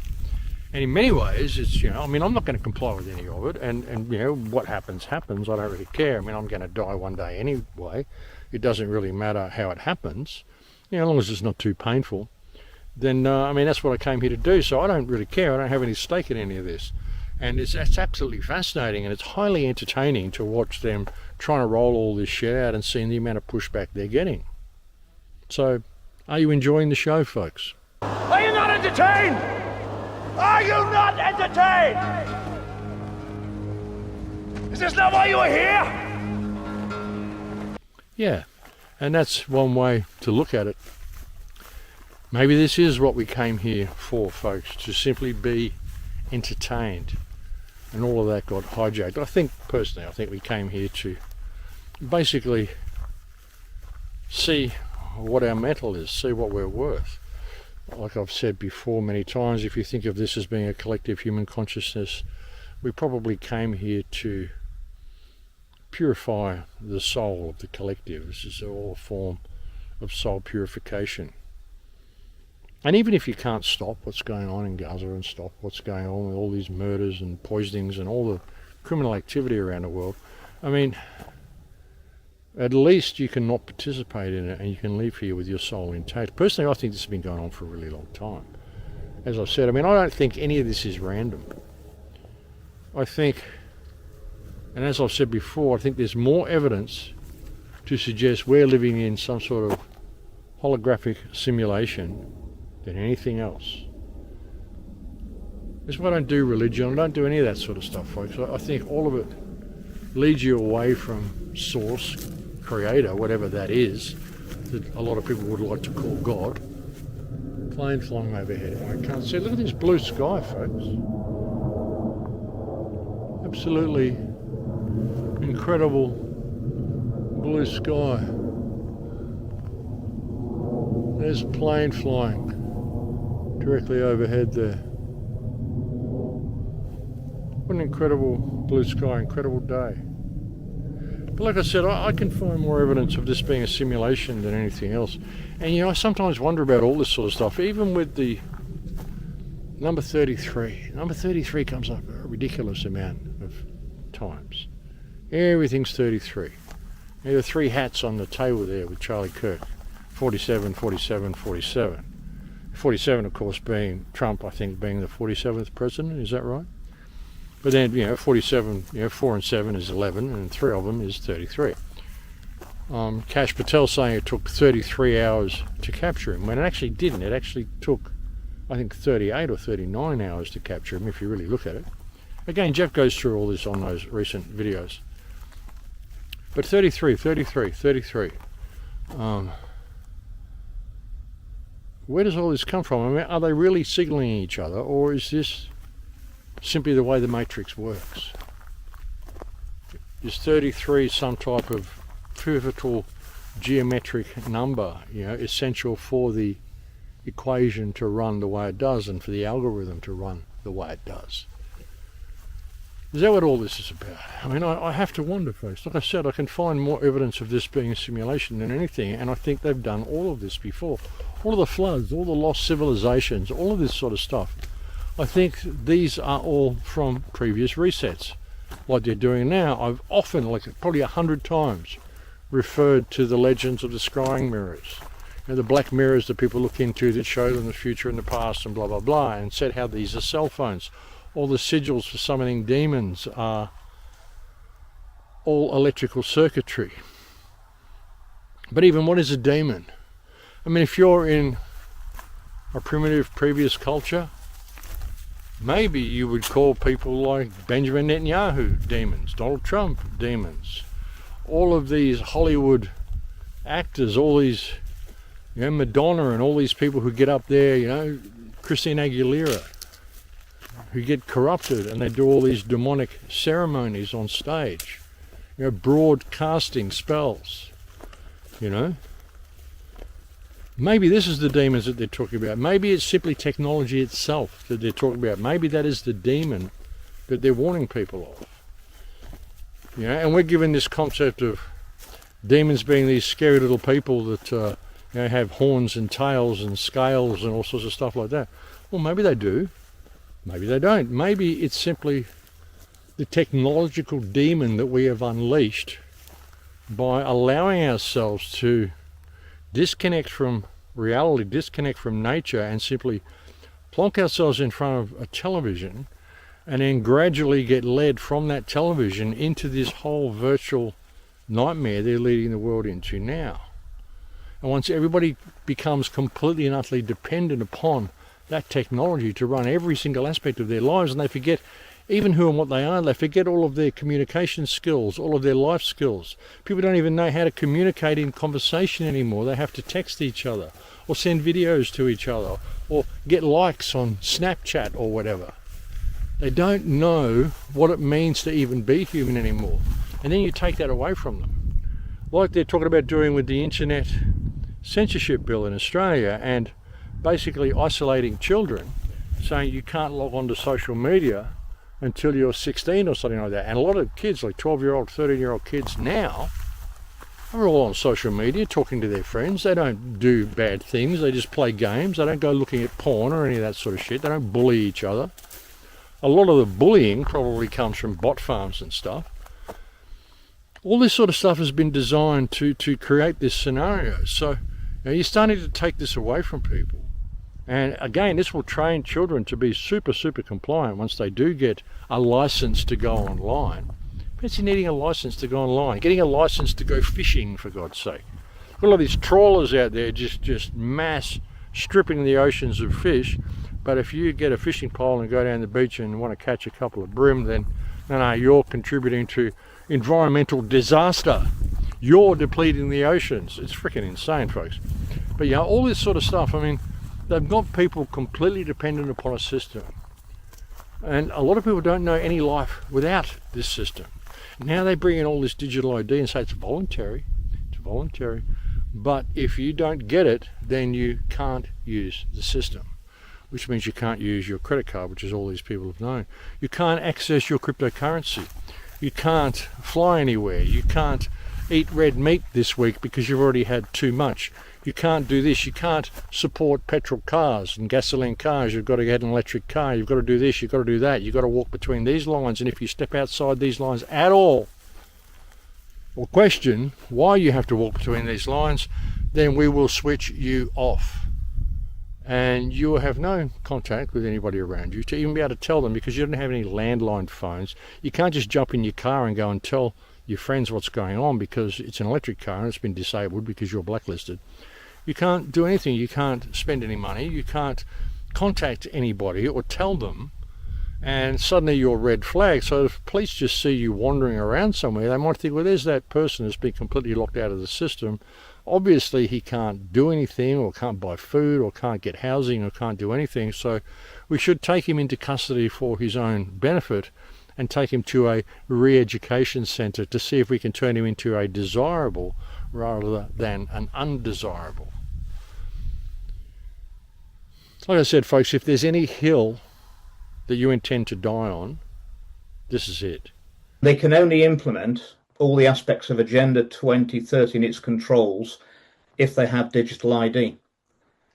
So if we can stop digital ID, it's very, very difficult to see how we can end up with a dystopian future, which I believe is in line for us. And if you look on the government's website, it says we remain aligned to Agenda 2030, but we never debated it in Parliament. No one ever talks about it. It's just there in the background, and all the policies are taking us that way. So if you sign up for digital ID, if you say yes to digital ID, I fear you'll never be able to say no to the government again. And whether people are still, not everyone is hot under the collar about being lied to about the vaccines. Some people say they want to put it in the past. But what it has done, it's taken trust in governments around the world to a record low levels. And I don't see any reason they're coming back. Now,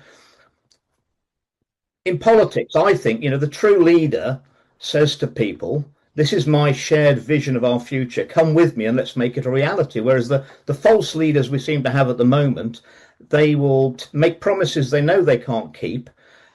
People won't follow them. They can't lead people because people won't follow them. So therefore, instead of leading, they have to control. And digital ID will be a massive tool of control. It'll always be sold to you as it's for your own convenience and for your own security.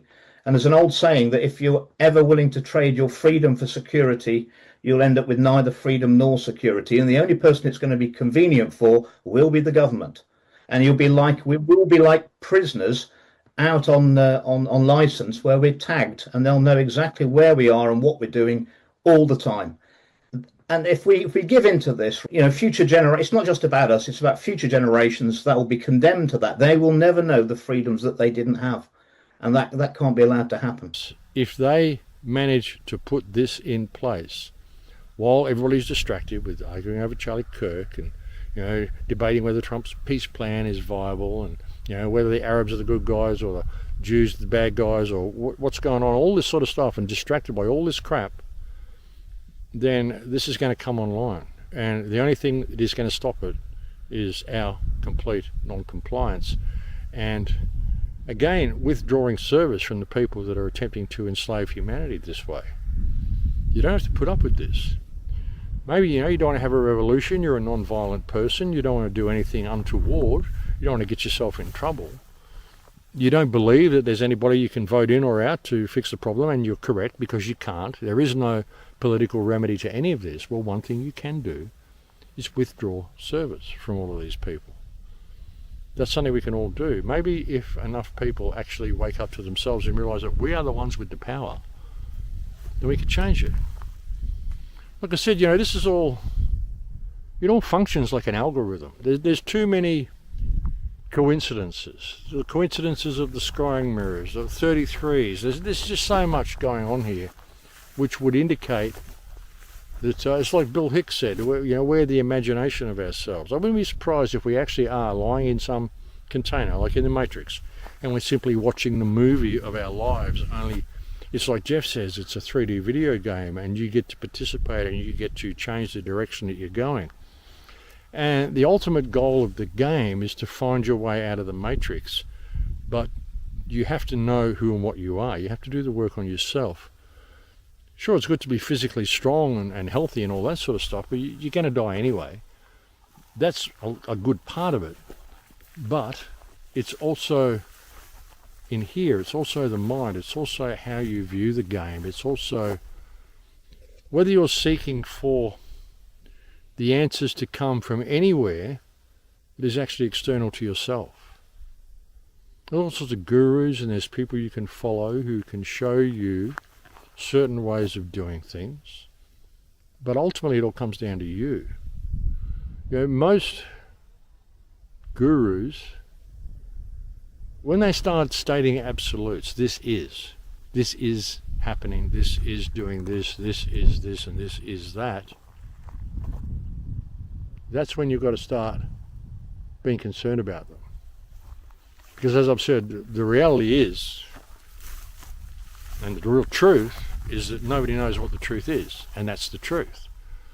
This is all an experiment to find out what that truth is, but ultimately it's an experiment to find a way out of the Matrix. Like I said, it's a form of soul purification.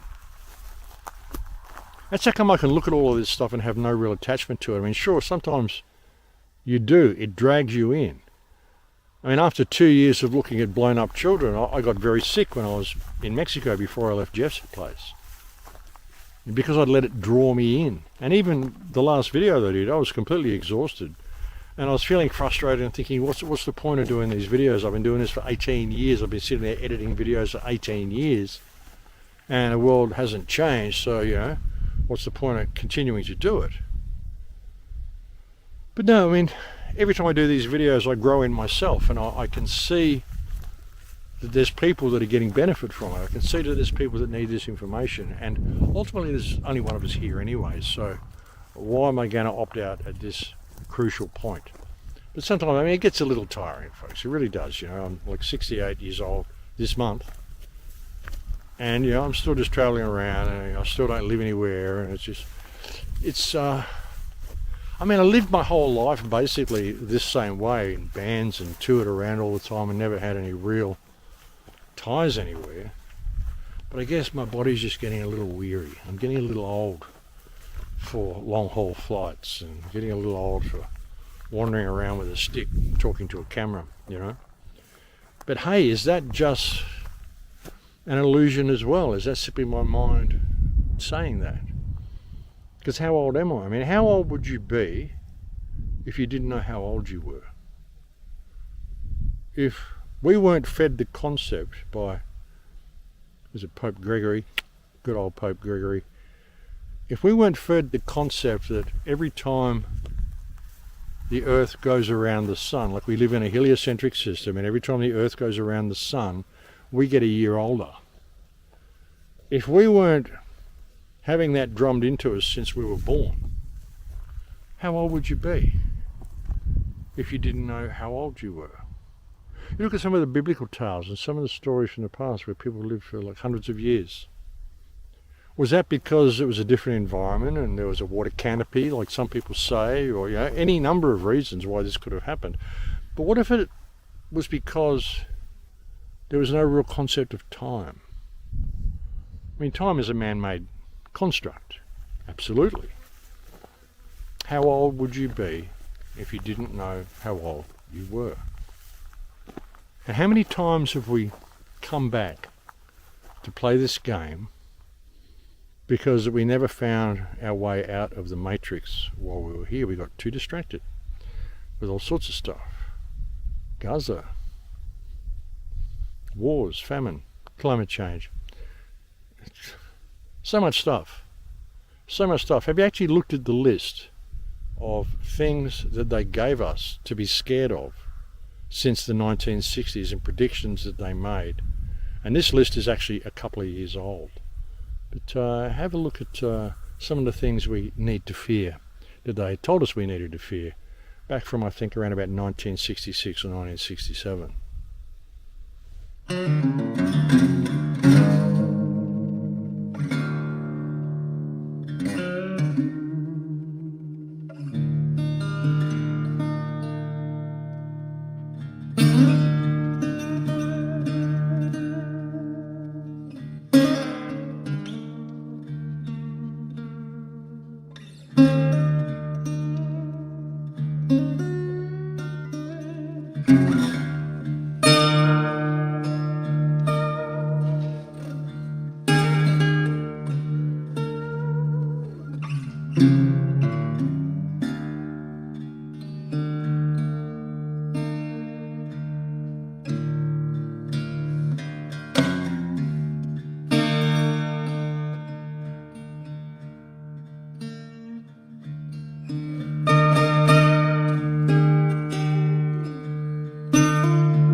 Crazy stuff, folks.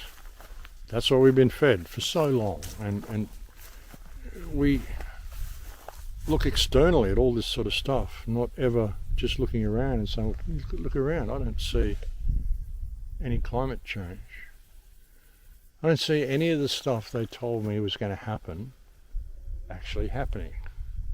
All I see is them claiming these things are about to happen and humanity's going to be devastated if they don't take action, and their action is always to introduce new legislation which is going to remove more of your rights, so that now you need a license to go fishing, for God's sake. Soon you'll need a license to walk your dog in the park. Soon you'll need a license to even leave your house at the way we're going. That's all coming with their smart grid, folks. Never have any fear of that. But yeah, it's crazy what it's become. And when people, it really sinks into their mind what this smart grid is, I mean, they'd be running for miles from this. As I said, I've been warning people about this for the last 15 years since my film Transformation, and I've been screaming from the rooftops about this. It's been a huge focus of so many of my shows since 2016. And it's good to see that so many people are talking about it now. I just hope it isn't too late. But they're just making a mockery of us. I mean, even with what happened with the Charlie Kirk shooting, there's so many different explanations for it. Bullet came from here, bullet came from there, exploding freaking pager, whatever it was, microphone. So much stuff. Hologram. Didn't happen. It was a blood pack. I mean, all of it is believable. So many different things. Must be 6 or 10 different concepts of how it all went down and who the shooter was and all this sort of stuff. And all of them are possible. And then no autopsy, no anything, no death certificate, no funeral, no grave, none of this. Where's the funeral? Why wasn't the funeral on TV? Where's the gravestone? Where's all this sort of stuff? None of it. It's just they're making a complete mockery of us, saying it was this guy on the roof. They show us the video of the guy running off the roof, but they didn't go back 10 seconds and shows him actually taking the shot. No, they just cropped the video so we only saw him from that little thing on the roof, the room on the roof, to when he jumped off, and he loses his shadow halfway through the run anyway. I mean, it's a joke. They're making a mockery of people with this. And they're even making a mockery of people thinking they're going to be able to vote their way out of it. There was a recent campaign saying that J.D. Vance should run for president in 2008, and they're even saying it's his bid for the 2008 Hunger Games. I mean, you can't make this shit up, folks. They're just taking the piss out of people at this point. They really are. But anyway, I'm going to leave it there for now. I've been babbling on for ages. I wanted to try to keep this video short. But hey, enjoy the show. Enjoy the show, folks, because you ain't seen nothing yet. And this is what you came here for. And you shouldn't think that you have any real stake in the outcome, because, you know, you're going to leave here eventually anyway. It's just your choice as to how you do leave. And don't start hating people. With everything Israel's done and everything these Jews have done, I don't hate them for it. I speak out against them, and I will never give them the time of day or do any business with them or give them any credence whatsoever. But that isn't a matter of hating them. It's a matter of simply doing what needs to be done. Recognizing evil for what it is, but I'm not going to become that evil by reducing myself to hatred, because that's not what all this is about. As I've said, these are the most programmed people on earth. They're literally bred into this type of mentality. They've got this Amalek shit driven into them. They're brought up in their schools and trained to hate Arabs. All the kids are trained to, you know, have a, you know, obsession with guns from a very young age. They take their kids to gun shows and do all sorts of crap like that, and they teach them the most horrendous things in Israeli schools. So they're the most programmed kids on earth. Ultimately, they need love as well, because perhaps if they had had love, they never would have become the evil, demonic supporters of mayhem and genocide that they are. This is where religion falls down, folks. I have said many times, I think all religion is demented. It just leads you away from God. And all of these three Abrahamic religions have been designed to pit people against each other and create this war between East and West so that Amalek can be destroyed. So that gives you a clue as to who created all these religious concepts. Personally, I think Jesus, if he existed, he was an anarchist. Telling people you don't need the state, you don't need religion, you all have your direct connection to the divine if you could just remember who and what you are. And apparently he said on some occasion that, you know, people who say that, you know, they think I'm great. Well, you know, wait till you see what you can do. It's just that people don't realise their own power. But anyway, folks, I'm going to leave it there for now. Thank you for joining me on this report. Thank you, as usual, to all the people who send me so many kind emails. Thank you to all the people who choose to contribute. If you can, there is a link below to my contribution page on the website. I could always use the support, folks. As I've said, I've never monetized anything. All of this has just been a one-man show done at my own expense and with the help of those who choose to contribute. So thank you for that. Take care of yourself. Don't get too caught up in everything. Don't get too emotionally involved. I mean, when you do, you get sick. I'm living proof of that. I got too emotionally involved a couple of months ago and I got quite sick for a week. And realize all this has been done basically to educate you and to educate humanity and to purify the human consciousness anyway. So don't believe that you really have a stake in the outcome. It doesn't matter what you think you own or what fashion you believe you should participate in, or where you live, or any of that sort of stuff. What matters is who you are, what you are. You're a beautiful, perfect expression of God consciousness. Everybody is. And as soon as we remember that, refuse to comply with wrong behavior, refuse to comply with anything which causes us to step outside our moral compass, don't get led into the mainframe, don't accept digital cash and digital ideas. The world is around you. You don't need to live your life online. There's a whole world around you. I mean, I can talk. I spend so much time in front of the computer researching and preparing these videos. That I mean, that's something else I've sacrificed to try to bring this information to people. I mean, my life, my social activity. I spend so much time online and in front of the computer and editing videos, trying to help humanity overcome this crisis, that I've kind of sacrificed a lot of stuff myself, folks. So, you know, it's time for us to become human again, and me as well. It's just why I'm doing less and less videos, and get some time to myself, you know, a bit of time for meditation, a bit of time for just observing the beauty of the world. I mean, the world is an incredibly beautiful place, folks. Look at these donkeys over here. A couple of donkeys. A couple of horses over there. Little ponies. The little one is a stallion. It's the foal of the other one, which is obviously its mother. But they're quite small. And these donkeys, there's one male and one female. Lovely creatures. And as you saw earlier, sheep that tend to run around and do the bolt when they're not supposed to. They've simply gotten out of their pasture. And these are all just pets, folks. I mean, they're not going to eat the sheep. They've got a couple of cows as well. They're not going to eat them. They're just all pets. They just like having animals around. So, yeah, beautiful people. Beautiful place to be. But anyway, folks, I'll leave it there for now. I look forward to speaking to you again soon. Please take very good care until then. In Lakesh.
كل يوم